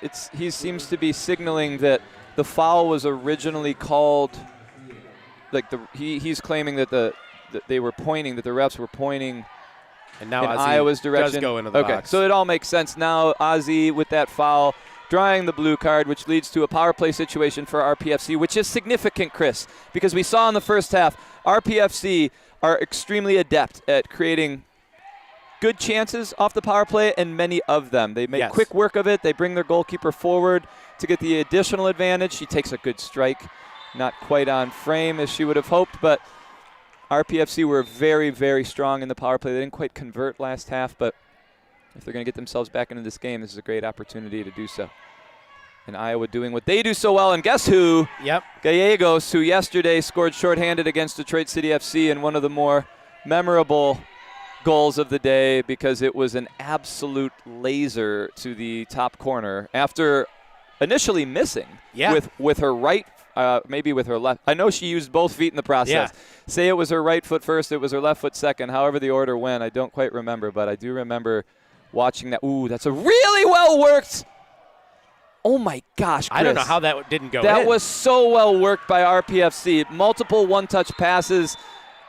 Tina Hayda, not surprisingly, up to the task because she's just been brilliant again today, but wow. And it's Torres again in the thick of it, and she's having a nice third quarter here. Absolutely. Unfortunately, she has to come off. Yeah, I think I don't know if it's like required because she went down, or if it's just like she has to come off because she picked up a little bit of a knock there. She put her body on the line. She ended up on the ground, but man, RPFC have been very good on the power play. Excellent throw there. Just got past Tufts. Been really impressed with Tufts on both sides of the ball. She uses her length really well, reaches in, pokes the ball away. She gave Macias a good little battle there. You've got Kessler and Gallegos kind of going. Gallegos pleading her case, feeling like that was not initially a foul on her, but I think with Kessler's reaction, she felt like she was getting held maybe, and she didn't seem surprised that the foul got called in her favor.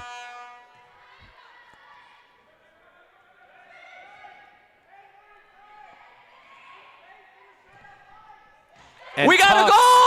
What a hit. I looked away for a second, Chris. Talk me through that one, because I looked down as it was happening. So I'll be honest with you. I mean, we've seen some rockets from Tufts so far today. I believe she might have been trying to play that to the far post to get connected, and you know it snuck through. And I think what happened was, you know, and maybe I'm projecting a little bit because of what happened to me several times earlier today when I was playing in goal on this very field. It can happen. You screened a bit. I think it was a screen. And I think Tina Hero saw it a little bit late. Yep. And it makes it really hard to react. Well, it's funny. In the arena game, sometimes the best shot is a pass. And if you got enough traffic in front, sometimes those are the ones that make it through, whereas a shot's a little more predictable for those looking to block it. Sometimes the pass is the one they miss, and then if the goalie sees it late. Got a little help there from the referee, but as we said, between games, we were talking to referee Conlon Campbell, who took a shot to the head yesterday while reffing, a rocket to the head. Lucky for everyone, Conlon's a tough guy who's handled it well, and he went on to ref the rest of that semifinal. But Conlon was saying, it hitting him was not, did not necessitate a whistle, because the referee is part of the field, and unlike the outdoor game where if the ref gets hit, they kind of stop play, in the arena game, you react to the way it bounces off them. And he was also a very good sport of our comment that he should have been credited with the assist on the goal that resulted from the field clearance. As we discussed, I think the game was settled at that point, and as evidence. And I think maybe now's a great opportunity, Chris, to give praise to the Cincinnati Sirens, because I remember in the midst of that moment, the Cincinnati Sirens, the nearest defender. It might have actually been the one that cleared it. Ooh, good second effort there from. Oh my gosh! Is that live? That ball's still live. What a scramble in front of us here, Chris. Some excellent defending.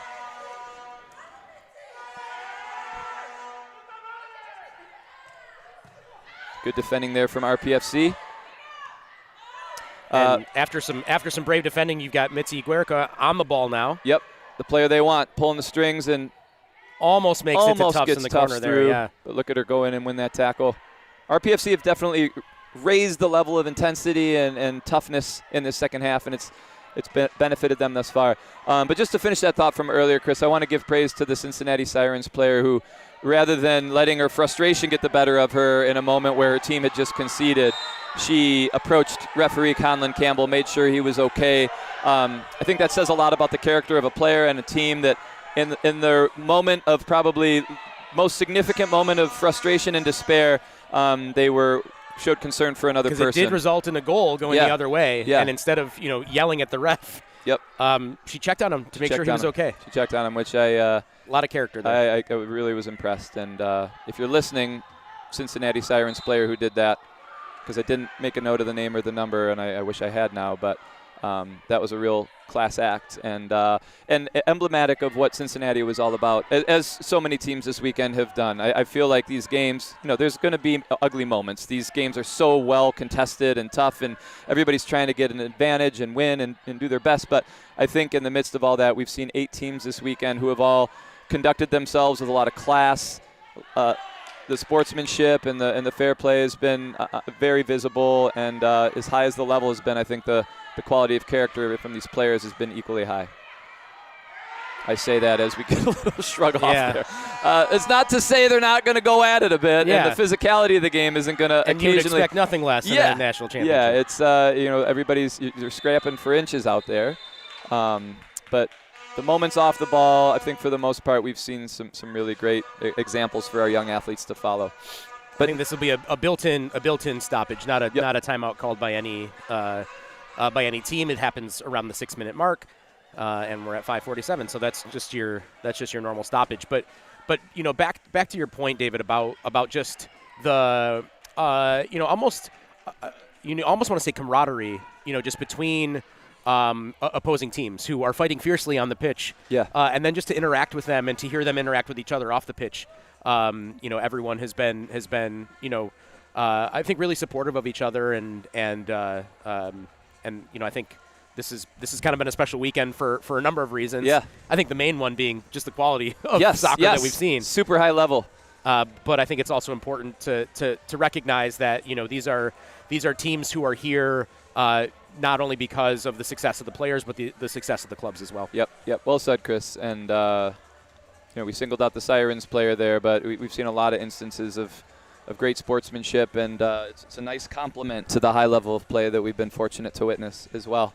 For those just tuning in, or for those that don't have it at their disposal right now, it's 6-2 in favor of the Iowa Demon Hawks. We've got 5 minutes and 47 seconds left in this third quarter of what's been a really even, well-played championship game. I think it bears mentioning that a lot of times in finals, the nerves play a big role and teams play a little tight and a little tentative, and they don't want to concede, and so the result is a little bit of like a less than exciting affair because it's so defensive and it's so strategic. But this game has really opened up, and it's been a great show of skill and technique and goal-scoring chances. They haven't all gone in, but there have been so many times where we've said ooh and ah and whoa and what a save.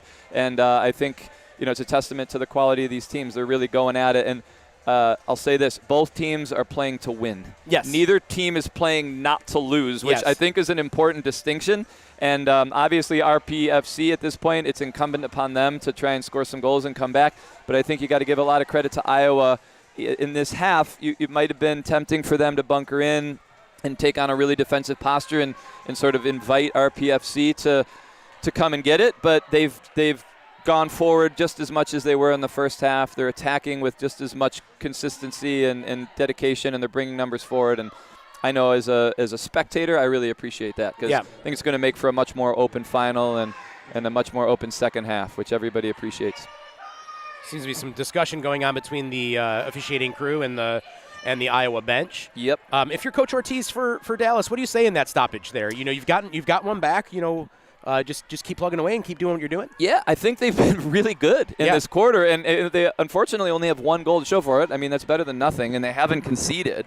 So there's a lot to feel good about. And, I remember at times coaching teams where you're in at halftime and, like, everybody's down and somebody points out, like, hey, we're playing well. Or, like, it could be much worse. Yeah. And I think if as a coach, you can keep people feeling fairly positive and maintain some perspective. Like, if you're looking at this half, you're winning the half. You're on your way to coming back. And there's a lot to feel good about, and there's still plenty of time. So no reason to be down, no reason to give up. And as we can see from the way they've come out of this break, they are really going for it. There's a really nice move there by Lexi Anderson along the boards there to get the ball into a dangerous location, and we'll see if RP can keep it in the opposing half. Yep. And we said this earlier about Rpfc. They, unlike most teams at this level against Iowa, have been able to have some sustained possession in the Iowa half. And more importantly, I think, win the ball in the Iowa half. Actually, they've forced some mistakes out of Iowa coming out where they've gotten it in a good area. We're going to see him here. See what number 7 did? Number 7 on Rpfc, that's Maya Sanchez.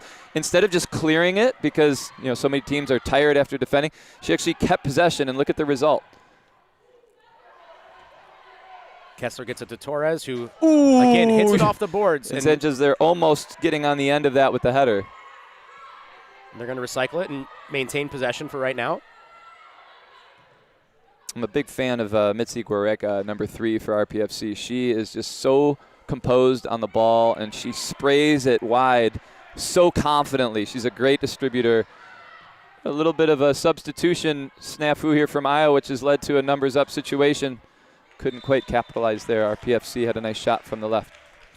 Yeah, that was Alyssa Valdez, and she had a nice strike with her left foot. Just went high above the goal, and when you're making those quick decisions, trying to kick the ball on the run, it's going to happen from time to time. Here, Rpfc benefiting from the pressure of Taylor Tuff. She's going to get on the end of this one, see if she can go one-on-one here. Nice little double team from Iowa. Yeah, they're doubling her, and no surprise that it's Macias who I was just going to say, wins the ball. What a smart player. Yep. She sensed the danger there with Tufts on the ball and didn't overcommit, but definitely shifted over to help her teammate, knowing that there wasn't too much going on behind her and she could take that risk. And Taylor Tufts had to kind of force the pass. And it's still Rpfc ball, but it's like I feel like she just effectively cut out what could have been a really good chance for Rpfc. And it's a heady play there from Macias. I think they're discussing where the restart's going to happen. Yeah, the big question for me would be, did that get cleared into side netting or ceiling? Because if it's side netting, that free kick's going to be at the dot, which is a little closer, and I'd call that Taylor Tufts territory, if I can get alliterative for a second. And you did. She hit a really nice free kick earlier that kind of went under the wall. Yep. She scored their second goal from distance. She scored their first goal. We've called her name a lot today, Chris, but I think a dot free kick for her is probably a pretty ideal chance for Rpfc. And I'm gonna respond with, if it's a little farther back, it might be number 19 Ari Arboleda area. Who's gonna for some alliteration? Oh my gosh, Chris! For those of you who heard that from home but didn't fully appreciate it, it's Ari Arboleda, also with the double initials.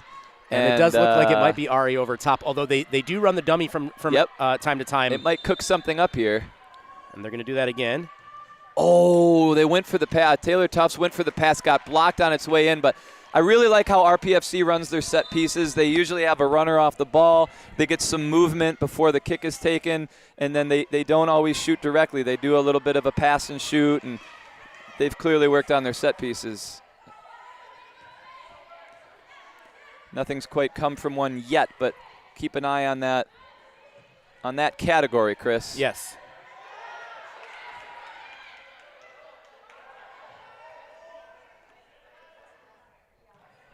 I think too, just seeing the energy that Rpfc is still exerting.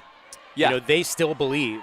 Absolutely. They have definitely made the words of Brad Namdar, who spoke as somebody who'd played against Rpfc many times because the Lone Star SC is in the same conference. I believe, or they're in the same, geographic region as RPFC, so they see each other at least a few times each season.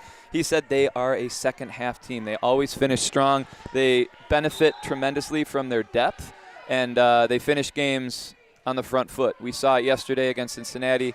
We're seeing a very good version of them here against Iowa, technically winning the second half 1-0.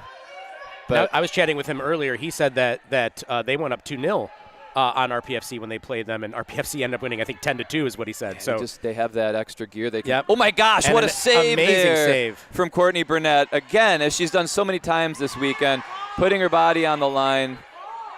Ooh, we got a lash out there. Yep. I think we're going to see a double blue card. Double blue. A double blue card. Oh, a little bit of little theatrics. Little bit of simulation there.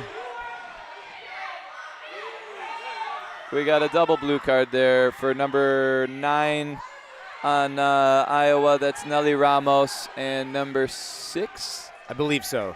Which is Josie Sorto. Had a little bit of a skirmish in the corner there, and both players kind of got up in each other's grill a little bit. Ref was right there. And, I think in some ways that moment, even though it's clearly things are a little tense right now, sometimes when it's like a double punishment, it just – you hope it calms things down a bit. You hope that that's the end of it. And I think the Iowa bench might be telling Ramos to calm down. You don't want to make matters worse for yourself here. Right. And you certainly don't want to give RPFC any additional motivation. Right. I think that, and obviously like frustration can go two different ways. So the officiating crew is chatting specifics right now. Hey, while we have this break in the action, when I was speaking earlier with Chris Economides as the league commissioner, he went down the line and talked about different clubs with female leadership. And the connection I wanted to draw here, because this is really cool, we've got this nice relationship with the Louisville Triumph and Kayla Dickerman and Erin Yenny, who are the owners, the GMs. They do it all for that club. They mentioned that some of their early inspiration in terms of being like the founders of a club like Louisville Triumph, their early inspiration came from this team in Houston that Chris mentioned earlier, and just wanted to give credit where credit's due. The two women that inspired them were Jen LaPont and Cami Privette. I believe Chris mentioned Jen earlier on the broadcast, but Jen LaPont and Cami Privette were the sort of the inspiration for Erin Yenny and Kayla Dickerman in starting Louisville Triumph, giving a home to all the talented players in the Louisville area and a platform to play this amazing Arena League game. So just wanted to make sure I mention that, because the amazing McKenna Mascaro from our DCFC women's team was in touch with Kayla Dickerman and got that clarification. Also wanted to read a cool quote by Kayla when she was talking about her experience as somebody who helped start the club. She said, Erin and I being Kayla Dickerman, Erin and I had no idea the undertaking it would be to create a sports club and to try to operate it within what's considered the highest league in the country for arena women's soccer. That's the MASLW that we're watching here today. But we're really grateful we kept pushing forward, and I bet that's a common story among a lot of clubs. There's going to be those early trials and tribulations. She goes on to say, our team continues to surprise us each year as they grow and learn about the small-sided game, and our fans show us each game that they support what we're building. What a key piece. What started as two girls just wanting to continue playing at a high level has expanded to a full team, full staff, operation, volunteers, and a lot of interest from people and businesses we would have never expected. Those are some awesome words from Kayla Dickerman, just a testament to the power of community when you're starting clubs, the power of the people around you that share in your value system and are willing to put in the time and energy to grow things. I do. I think it's a wonderful sentiment, and I think amazing to celebrate the accomplishments of all the women who have performed here this weekend. We have an extended discussion, David, and I did see as they were beginning to confer at midfield, I did see a red card kind of out in one of the officials' hands. It does look like it's been put away. But I wonder, they have looks like they have the rules in front of them. I think they're just trying to review things just to make sure. In a national championship game, you want to make sure you get everything right. Yep. I wonder if it's in reference to the little altercation we saw in the corner here. Maybe they're Obviously, both players have already been punished with a blue card, which begs the question, is it going to be 4-on-4 for a while, which will be interesting. Certainly looks like that. The way that the teams, they have 4 field players on the field kind of waiting for the restart. So, yep. So that'll be kind of interesting to watch. We haven't seen that this weekend. But just to finish that thought, I wonder if maybe there was something that the referee observed in that altercation, whether it was an additional act of physicality, or I think objectively you could say there was a little bit of simulation going on in the player going down. And they called the captains. I wonder if they're the center. They're going to explain everything to them. Yep, I'm going to give them the full scoop here so that there's no confusion. And I like that. I like that captain only approach. We had I got to make sure I get the name right. Mark Geiger, who is like the head of PRO, the refereeing organization that kind of informs all the refereeing and the staffing for the USL Championship, which the Detroit City FC men play in. He came in and spoke to the men a few weeks ago, talked about what referees are going to emphasize this year, and he put a real emphasis on the captain-only rule, where basically, referees can have a conversation. If there's a penalty that you disagree with, or if there's a moment in the match where there's a little bit of argument about a rule, as long as the referee can separate the captain and have that conversation off to the side without getting swarmed or, like physically intimidated like some teams have tried to do historically, it really just it leads to more effective communication, and it's also just like a nice way to break the tension. Like if all players know, hey, I can't storm after the ref just because I disagree. Captain's got to have the convo, and then the captain can convey the information. I think we're seeing a version of that here, which is a testament to how powerful the rule is, because clearly the tension has settled a bit. Well, so Kessler has left, and I'm sure you can see this at home with the camera right at midfield, but Kessler has left the little huddle. She went back to the bench. The Rpfc bench applauded when they heard what Kessler had to say. And so we do. I wonder if we will see a red card issued sort of retroactively here. Refs coming over to explain things. She is shown a yellow and a red. And that's to the player who's in the bench area. That is to number 9, Nelly Ramos. Yes. I do wonder if maybe part of her, whatever happened in that corner that the ref saw, I will say, like from our vantage point, it looked like she kind of got face-to-face with the player and then went down like holding her face. And I think the ref saw that maybe there wasn't contact, so it was a bit of simulation. So Nelly Ramos is going to need to lead this match, which is certainly unfortunate for her and her team. She's had a great game as well. She has. She's been all over the place, and I think we were praising her earlier for how effective she was as a pressuring forward. She would come back and do a lot of defensive work. So Iowa are going to miss her, and there's a good amount of game to be played yet. But obviously with a red card or a yellow card, as we saw yesterday, there are no implications for what's happening on the field. Right. You don't play short because of it. In this instance, both teams got a blue card. That's why we're 4-on-4.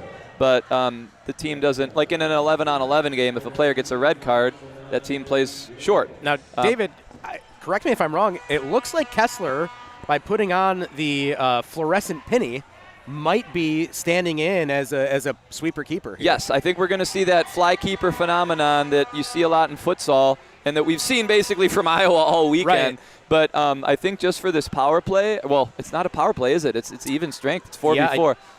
But I think they're going to start trying to chip away at this lead and exert the numerical advantage if they can by getting Kessler as the goalkeeper slash sweeper slash. And I think they're looking for a player replacement player to go into the box for the blue card. Oh, because Nelly Ramos has been correct asked to leave, right? Yep. Interesting. Well, I think they've done a nice job sort of sorting through all of this, keeping it as drama-free as possible. Anytime a red card gets shown, there's going to be a reaction. There's going to be some argument. But credit to Iowa. Their bench seemed to kind of keep their cool. Maybe they sensed it was coming. And maybe part of that was because the communication with the captain had already sort of the captain was able to give them the heads up. But it looks like it's number 24. Lydia Zaragoza. She's just going to serve the penalty. She's going to serve the penalty in symbolically. Yep. I understand that might be frustrating at home to sit there for however long we were. Yes. We were on a break. You're not tuning in to hear us blather on. In fact, we might be muted on about half of the devices watching this right now. But in a national championship, you do want to make sure that you get everything right. Yes. There's a magnifying glass on the officiating, always, but especially during a national final. Yeah, and I have to admit, I remember we had a really good vantage point of that altercation, and the referee's reaction to when Nelly Ramos went down did suggest that she was kind of like almost disappointed in it, and I think maybe that, if I had to guess what's going on, it's the simulation that is being punished. And that is that. I don't think it's a goal, Chris. No, it's not, and Kessler thought it was. I think it hit both posts. Yep. Oh my God! And I certainly thought it was at first too. That play took my breath away because it was such a great ball from Taylor Tufts, such a great finish from the left side. Gallegos is hungry to take a shot on Kessler. Oh my gosh, that would have been a great time for RPFC to score. Obviously, look at Kessler, confident. And she's got 4 seconds to release it, which she knows. Yep. I wonder, since she rolled it to her feet, I wonder if she could have received another pass. She's got to get on her line here. She's good. I wonder if she has 4 seconds. Yeah, she's going to get over in those 4 seconds. Referee was counting.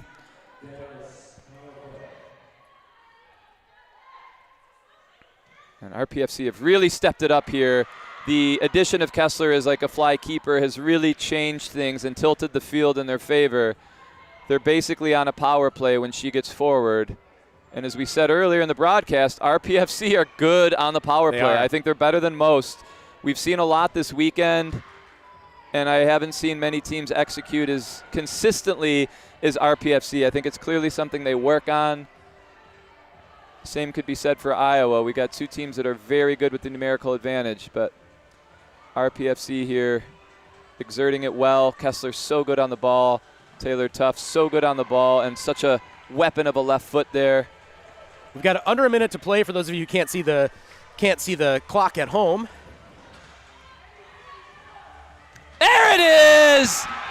Game on! 36.2 seconds left in the quarter, and RPFC have cut it to a 3-goal margin.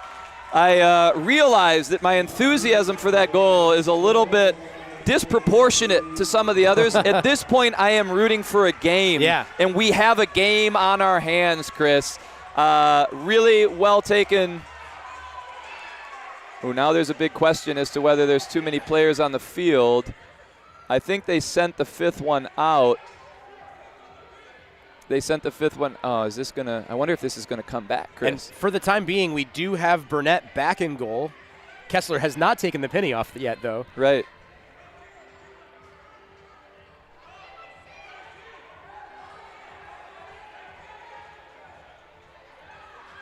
Wonder if there's any way to review the – I mean, the refs just have to be paying attention. If they didn't see it, they can't call it. But yeah. I think what's being debated right now, for those of you tuning in from home, is whether or not RPFC had too many players on the field. And I don't know if the conversation has to do with when they scored the goal or after. Right now I remember suddenly the words are ringing in my mind from Coach Danny Evans. She said, even when a goal is scored, you have to observe the 3-foot rule. Yeah. And normally in regular season games, when the rules are a little more relaxed, when a goal gets scored, players come on the field, they come off, they do full-scale changes, and here they're really asking the benches to kind of stay disciplined, and when players change, it has to be within that 3-foot rule. It does look like the officials are signaling to resume play. Yeah, I think at this point, let's get on with it, right? Gallegos here is getting to the ball. Gallegos is ready for it. She's a gamer. I think that was a legitimate goal. Everybody can agree, and I think we stay 4-on-4 for a little longer. Yep. You know what's interesting to think about, Chris? Like, would the goal mean that RPFC suddenly have to play short? What's that?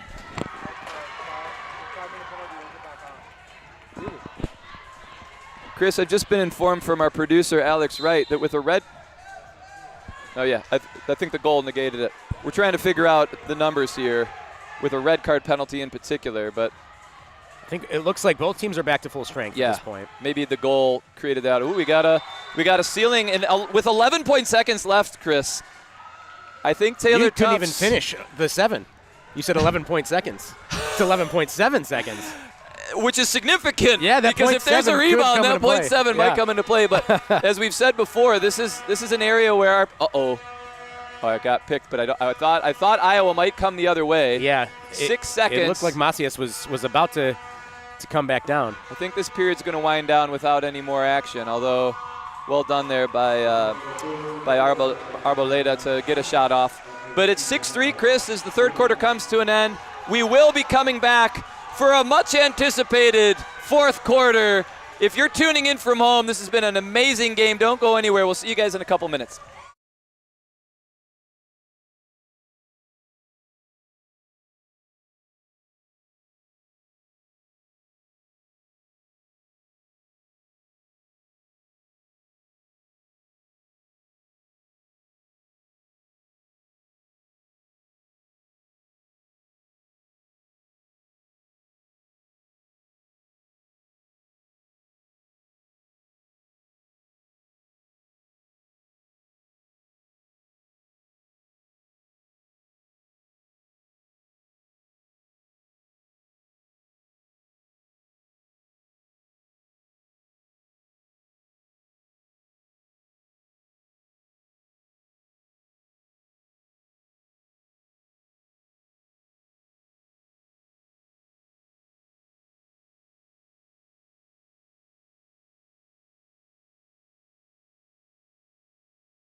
And we are back. I'm David DeWahey with my broadcast partner and friend, Chris Hemler. We are faced with the prospect of a very consequential fourth quarter. It's 6-3 in favor of Iowa, but this third quarter really changed the feel of this game, Chris. Yeah, RP outscoring 2-0 in the last quarter there, and so you've got to think that they feel confident that they can go the next 15 and possibly if not cut this lead, completely negate it.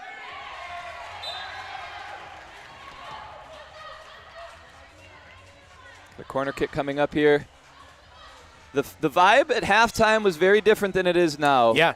Iowa had scored a sixth goal shortly before halftime. It felt like it might have been a little bit of a dagger, but we knew there was a lot of time left in this game, and RPFC are a second-half team, as we've said so many times before. Ooh, I like that little dummy run there. I like the way RPFC is playing. They're not freaking out. They're staying calm and calculated. They know there's still a lot of time. Also got to give a lot of credit to Iowa. They don't seem to be too panicked either, even though I do think another goal really maybe forces it's impossible, the psychology of it. But a little bit of a miscue there on the set piece, which RPFC, to their credit, have been very good on up until now. I think that was the one that they've maybe misplayed a bit. Maybe yet another thing you've cursed. What a touch! And there's what a Kessler save! And an amazing save. Wow, what a flurry here in front of us. This is all happening right in front of Chris Hemler and I. Well done by Tinajero, whose name we haven't called in a while. Maybe it's because she was on the other end of the field, but it was a quarter for RPFC. Gonzalez with a beautiful layoff and an what excellent a save by Burnett. Fantastic reach-back save there. She was going one way and turned the other. Nice turn from Guerreca, who I just want to continue to praise. Technically, she's wow. What a ball. What a ball across. And that's what Iowa do so well. We saw them do that yesterday to Detroit City FC. Just as Detroit City FC were starting to claw their way back into the game, they scored an early fourth quarter goal that gave them a lot of momentum and hope. Iowa just responded with one of their own. And it's a testament to their quality and their ability to be opportunistic at just the right time. Well, and you spoke, too, about how calm they seemed coming out. Yeah. Whereas you wouldn't fault them for being a little bit anxious, but they were calm. They trust their game, and they are really good. They are a very seasoned team. They rely on their experience and as much individual talent as they have. I think collectively they're especially strong.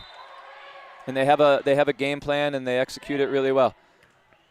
They also have players like Gallegas and Macias who are just so confident on the ball, so composed, and a goalkeeper who fits the same description.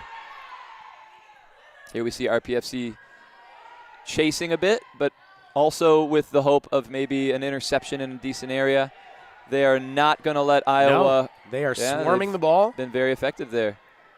They also run the field very well. One thing we've seen the teams that are playing Iowa suffer is that they spend so much energy winning it. Yep. But when they have a chance to go the other way, they're a little bit, the legs are shot. RPFC seem to be overcoming that tendency.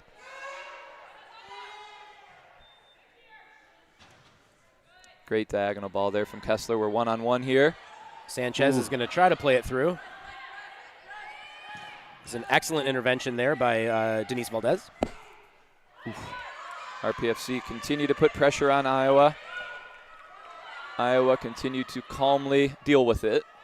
We got two amazing teams here. Tons of talent on this field, and it's super enjoyable when they're just going at it and balling. We've had a couple stoppages in play today that we've had to that the players and staffs have had to fight through because, all the tension in a match like this inevitably leads to some moments where there's a significant foul or a card that needs to be issued. But when how difficult is that, David? If you're Chris, look at what we're. Oh, she's backing him up. I'm sorry. Yeah, backing him up.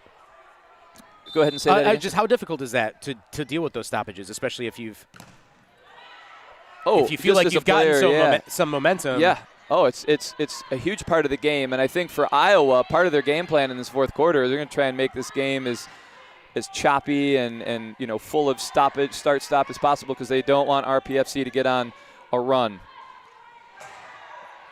And shortly before the third quarter ended, RPFC definitely had those good vibes going. They had scored a few goals. They were very flying. Similar to what we saw yesterday against the Cincinnati Sirens from RPFC. Yeah, they were surging, and the quarter came at just the right time for Iowa. And you better believe that Iowa recognized that. They watched that game. They knew what they were up against potentially in the second half. For sure.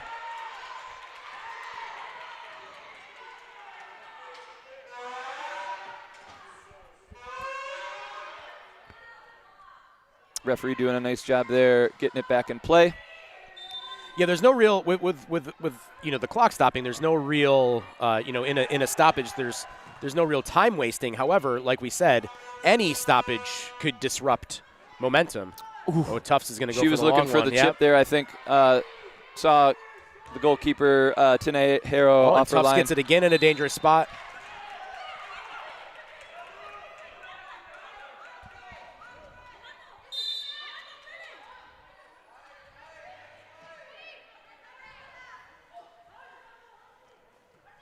What a touch by Marta.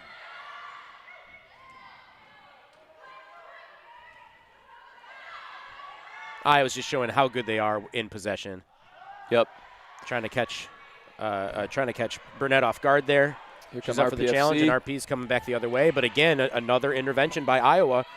This time it's Denise Valdez. Yep. They are seeing this game out with a lot of experience and know-how. But RPFC are not going to go lightly. We saw it in the third quarter what they're capable of. There's still enough time. There's 11 minutes, and that's a long 11 minutes if you're Iowa and you're doing defending. So this game is still up in the air. Chris, if I could take this opportunity, I should have done this earlier, but just wanted to give some some specific recognition to today's officiating crew. We talked about the fact that it was an all-female crew, and then I promptly failed to give the actual names of said referees. So just want to give a shout-out here to Carissa Walters and Carrie Martinez, who have been the on-field officials today, and Carly Castiglione and Allison Prim, who have been in the bench area managing all the off-the-field stuff, which is a big part of the job. Especially today. Yes, they are the collective fourth official, and in high-level games, so much of the communication between the coaches and the refs happen by way of that off-the-field ref, and it's a really important part to get right. They've done it. They've done it today, clearly.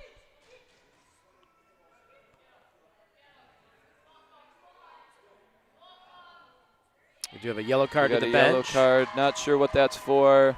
I think we have referees at the center that are kind of communicating to the on-field ref what's going on, and maybe in this case what's being said. Yeah. That player is being beckoned to the penalty box. They seem to be wearing a hoodie, and so I wonder if it's like not being in uniform. I don't know. I'd be speculating at this point. Interesting that you'd be able to pick out what one person said, you know what I mean? Yeah. So maybe it's to do with attire. Like you got to have although there's other players on the benches that don't have a jersey on. It.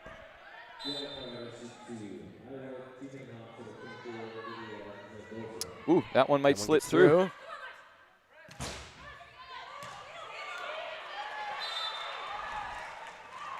And I think Torres wants that one back. Yep, the ref gets it back in play real quick there, which is, as we discussed earlier, big point of emphasis for these referees. They want to make sure that they're keeping the flow of the game intact as much as possible, and Carissa Walters doing a really good job there, hustling to get the ball over to Tinajeda so that we could resume play. And you asked earlier, like as a player, how important is it? I think anybody that's played this game, especially the arena version, would agree. You want, especially if you're the team that's pushing the game, you want to be able to play uninterrupted as much as possible. Yeah. Ooh, good aerial challenge there from number 29, Michaela Asamoy. And Vidal, again, showing her tenacity as she wins that ball back. She's scrappy in there. And causes a chance. I think we're going to see a corner kick here. Does look like it's going out for a corner, yeah. Corner kick for Iowa. You got Gallegos back on the field. You have to wonder, she's going to try to get to that back post there. Admittedly, I am a little surprised to see, tactically speaking, that Iowa in this period have not opted to bring Tinajeda forward. We might still see that in the dying minutes. We're not quite there yet. But the one thing that I thought Iowa did so effectively at this phase in the game yesterday against Detroit City FC was they brought her forward and they basically just passed Detroit City FC tired. They made them chase a lot. Anytime DCFC won the ball, they were understandably fatigued from all the work they had done to win it. And I think Tinajeda was expert in her ability to keep the ball, to maintain possession. I don't know what people are reacting to here. We got a bunch of bodies on the ground. The Iowa bench thought that the foul should have gone the other way, but it is called in favor of RPFC. No, wait, sorry. I don't know what the maybe Iowa they bench wanted was. a card. They might have wanted a card or maybe the call changed. Maybe they did initially signal RPFC's way, and then they realized they made a mistake. Who knows, Chris? We're it's our best guess.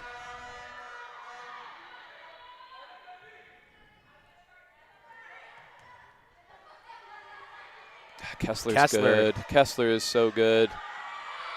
I'm surprised. Thought she had a case for a foul there, but Carrie Martinez in a good position to see it.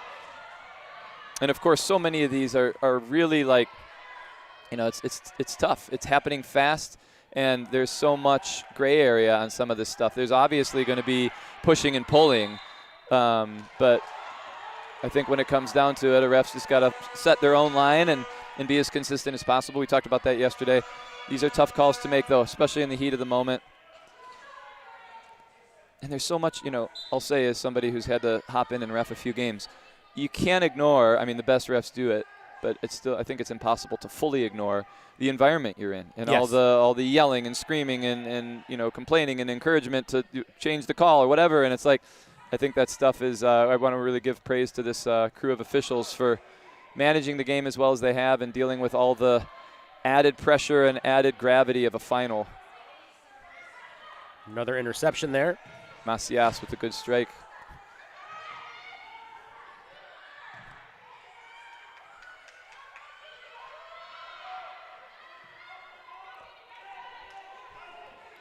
And right on cue, David, you've got now you have Tina Harrow, getting up and getting involved. And yep. So we might see more of that as you mentioned.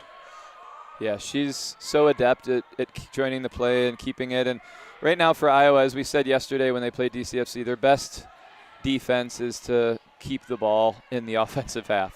And it's such an effective tactic because worst case scenario, I guess the worst case scenario is you lose it and get chipped, but that's just so hard to do. And, best case scenario, you keep it and you don't even have to defend. And you simultaneously tire out your opponent.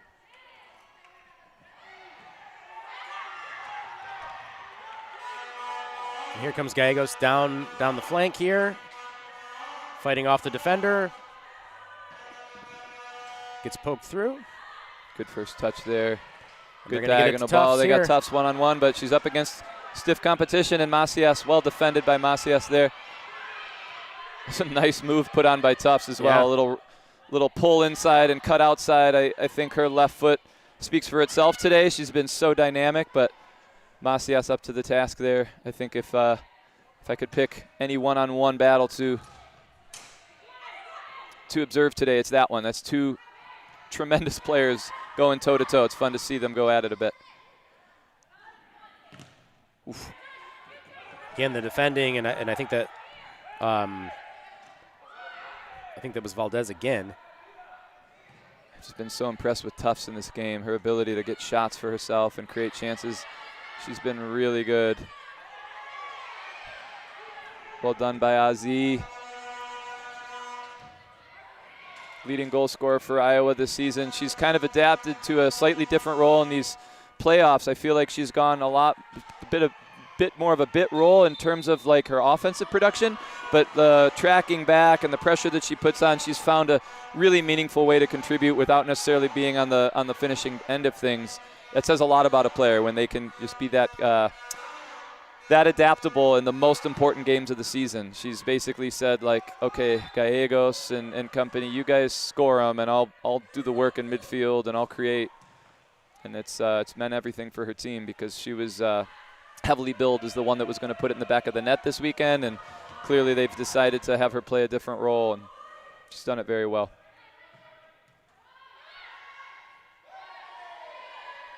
RP showing that grit still. Yeah, they are pushing to the end here. It's made for a much more enjoyable game. We're down to 5:41.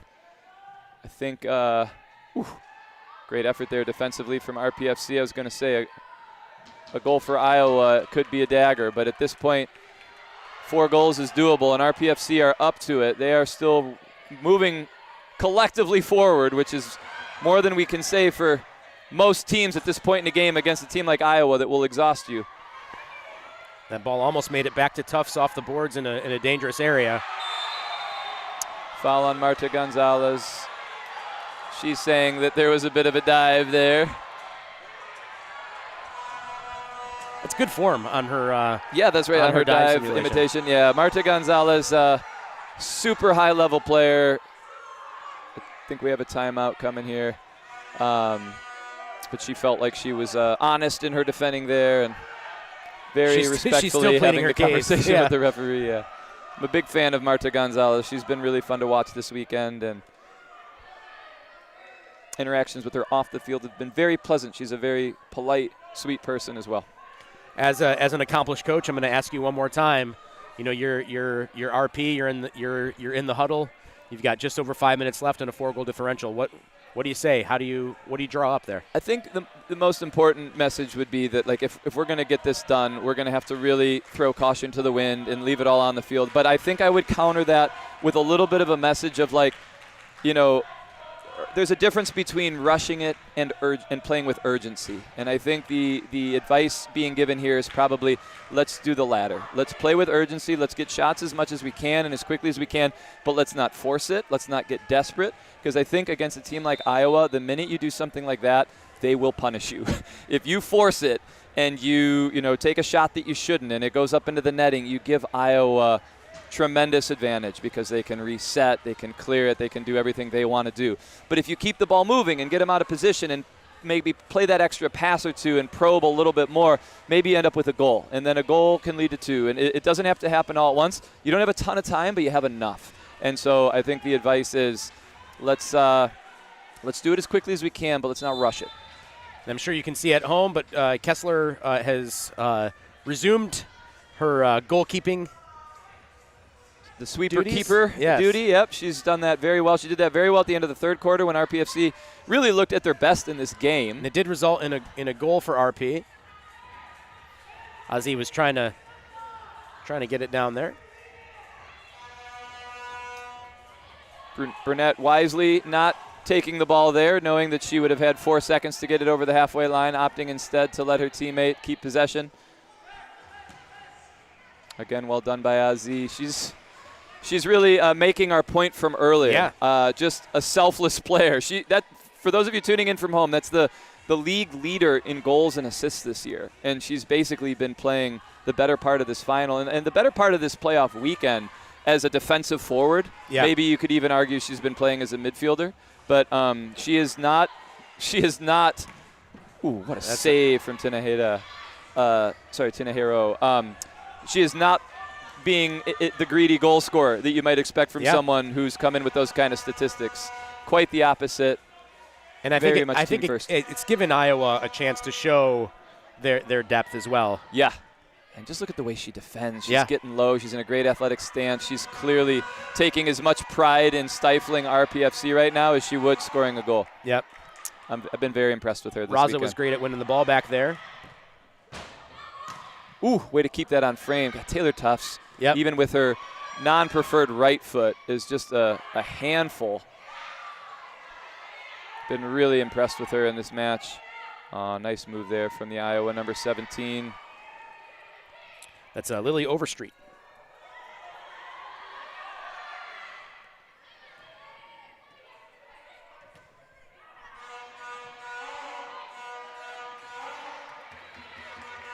Well, Chris, as this thing's winding down, I mean, I don't think this game is over by any means. But RPFC definitely It's a goal. That's in. It's a That's goal. in. What a move by Taylor Tufts, and way to redirect it. I believe that was number 16, Emily Torres, if I'm not mistaken. Could have been 19, Ari Arboleda, but I think it was Torres who got the final touch on that. And then Tinahero got a hand to it, but it was already, I think, over the line. 3-goal game with 3 minutes left. Yeah, I mean, this is, we've said all along that the leads are deceiving if you're not familiar with arena soccer, with indoor soccer, and 3 goals in 3 minutes is not out of the realm of possibility. Obviously, you'd rather be in Iowa's shoes right now. Yes. But if you're RPFC, you're not out of it yet. Yeah. No, I think that goal came at just the right time for them to preserve some hope. And, we saw Detroit City FC in a really similar situation yesterday. And they too were playing with a lot of hope until the bitter end. And I think if you're RPFC, you obviously want to build on that goal. It's a very well-taken timeout from Iowa, obviously, to try and stop any momentum. But it also gives RPFC a chance to regroup and get their freshest legs on the field. Players like, for example, Taylor Tufts, thank you. So many names in front of us. Taylor Tufts, she's just been incredible, and it allows her to really stay on the field. Yeah. Sometimes after a goal you need to change and get a breath, but this timeout gives her a chance to stay on. I wonder, too, if Iowa's talking about, although you do see Burnett back in goal now, but I wonder if Iowa's talking about if you do see Kessler again, are there ways in which you can try to test her a little bit more? Because with Kessler in net, RPFC has dominated possession, and so if you're Iowa, you might think about ways that you can disrupt that a little bit. You know, while you're saying that, Chris, I was noticing a little bit of interchange here. We do see Taylor Tufts coming off, and we see Kessler off on the bench, and I think the strategy is they're going to have the 5 field players with Burnett behind them basically work their tails off to win it, and I bet you anything that if they win it, they're going to try and put a foot on the ball, get those 2 that I just mentioned on the field with fresh legs offensively. And you see them waving them over. Here comes 22 for RPFC, Fernanda Sarellano. And here comes Burnett, who I'm assuming Kessler, and we got Taylor Tufts on. So the change happened. The strategy has worked. They were able to win the ball, and now they have fresh legs offensively from their biggest goal-scoring threats. That was really well executed from RPFC. That's a pro arena move there at this phase in the game, and it was really executed to perfection. I'll be curious if it leads to a goal.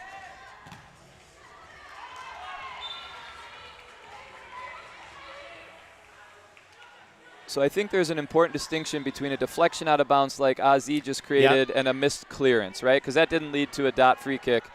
That was an on the side free kick. Wow. What technique from Taylor Tufts to bring that one down and stay over that volley. And here we might see Gallegos trying to test Kessler a little bit. She's so good, Chris. She just and I know that it looks like it's 1-on-4, but we saw what she was able to do against DCFC. Yep. On a foul in that case. Yep. She's a one-woman press breaker. Yes. And I think in a power play, which you could almost argue this is a bit of a shorthanded situation for Iowa, the way RPFC brought the sweeper keeper forward. She just totally stifles the advantage when she gets on the ball. It's really impressive. Kessler does stay in net despite the fact that Iowa has possession here. And handles it well. Timeout for RPFC. They got a minute 19 to try and score 3 goals. It's a tall order. It's a mountain to climb, but they do have possession in their favor coming back off this timeout, and they have a little bit of momentum. Yeah, I mean, there is a point where the clock becomes your enemy, and I think they've probably reached that point here, and they probably feel that pressure. But again, they have scored in quick succession already this weekend, and so not out of the realm of possibility. It's been neat to kind of watch some of these timeouts on field, Chris. You see, we have the best view of the RPFC huddle because they're on the near bench for us. But every time a timeout's been called, especially in this quarter, they're immediately bringing the full squad out onto the field. The coach has the whiteboard. He's drawing up the next thing, whether it's a tactical suggestion or literally a set piece that they're going to try and do from the run of play. This runner goes here. We set a pick. Whatever it is, they're writing it up on the board. They know that they're coming out of this timeout in possession. And we saw in that last sequence when they had to enter the game in a defensive posture because it was an Iowa kickoff, they really had a plan and they executed it. You could see the way they very deliberately kept certain players on the bench and sent certain players on, and they've been masterful in that. It's it's unfortunate that they're in this disadvantaged position score-wise because I'd love it if it were a little bit closer of a game. It might be even more of a difference. But here we go. They do get it to Tufts, which is I'm sure what they wanted. Yep. And look, so far so good. And they win a corner. And the nice thing about a corner kick is not only does it give them a chance to do something scripted, but it stops the clock. I'm going to see another one here. Shot by Kessler Iowa is deflected just have out. to continue digging in. Iowa players wisely not getting the ball over to RPFC, but making sure they're a kind rebound. Wow, what a battle in there right now. And Torres took a hit and went off Azi, but Tina Harrow was up for the challenge on that deflection. It's a great ball. Good defensive header there from number 19, Denise Valdez. She's been very good today, and yes, you see her right now. Her posture is that of a very determined defensive player. And they've got Valdez and Overstreet in those defensive positions, and they've been an excellent pairing. Yes. This game, but especially this quarter. They really have. We're down under 30 seconds here. I think if you're Iowa at this point, you maybe just need one more clearance to feel really good about things. Obviously, 3 goals is a lot to score at this point in the game, but a goal would have changed it. Good clearance there from Tinajero. And that should just about do it. You see Gallegos giving chase, yeah. Just to make sure. And the Iowa Demon Hawks have won the 2026 MASLW National Championship. They are deserved champions, celebrating on the boarded field at the Detroit City Fieldhouse. We will soon have the post-tournament awarding of trophies, both individual and collective. But I've been David DeWay. This has been Chris Hemler, and I just want to take this opportunity to say what a joy it's been to watch such high-level arena soccer from these women. Fantastic organizations represented by in the 8-team pool at this tournament. Awesome play, awesome sportsmanship. It's been a lot of fun to watch, and it's been an honor to bring these broadcasts to you at home. Chris, any final thoughts? Just to quickly point out, some of these players that played on Chihuahua last year, this will be their second straight year winning the title, celebrating a national championship. Yeah. Yep. So they clearly have a dynasty in motion right now. But as much as we've been impressed with Iowa, I think a lot of credit goes to Rpfc. They were worthy finalists, and they played this game straight up. So congratulations to both organizations, in particular to the Iowa Demon Hawks for a well-deserved national championship. Signing off, David DeWahey and Chris Hemler, thanks again for tuning in, and hope everybody has a wonderful offseason.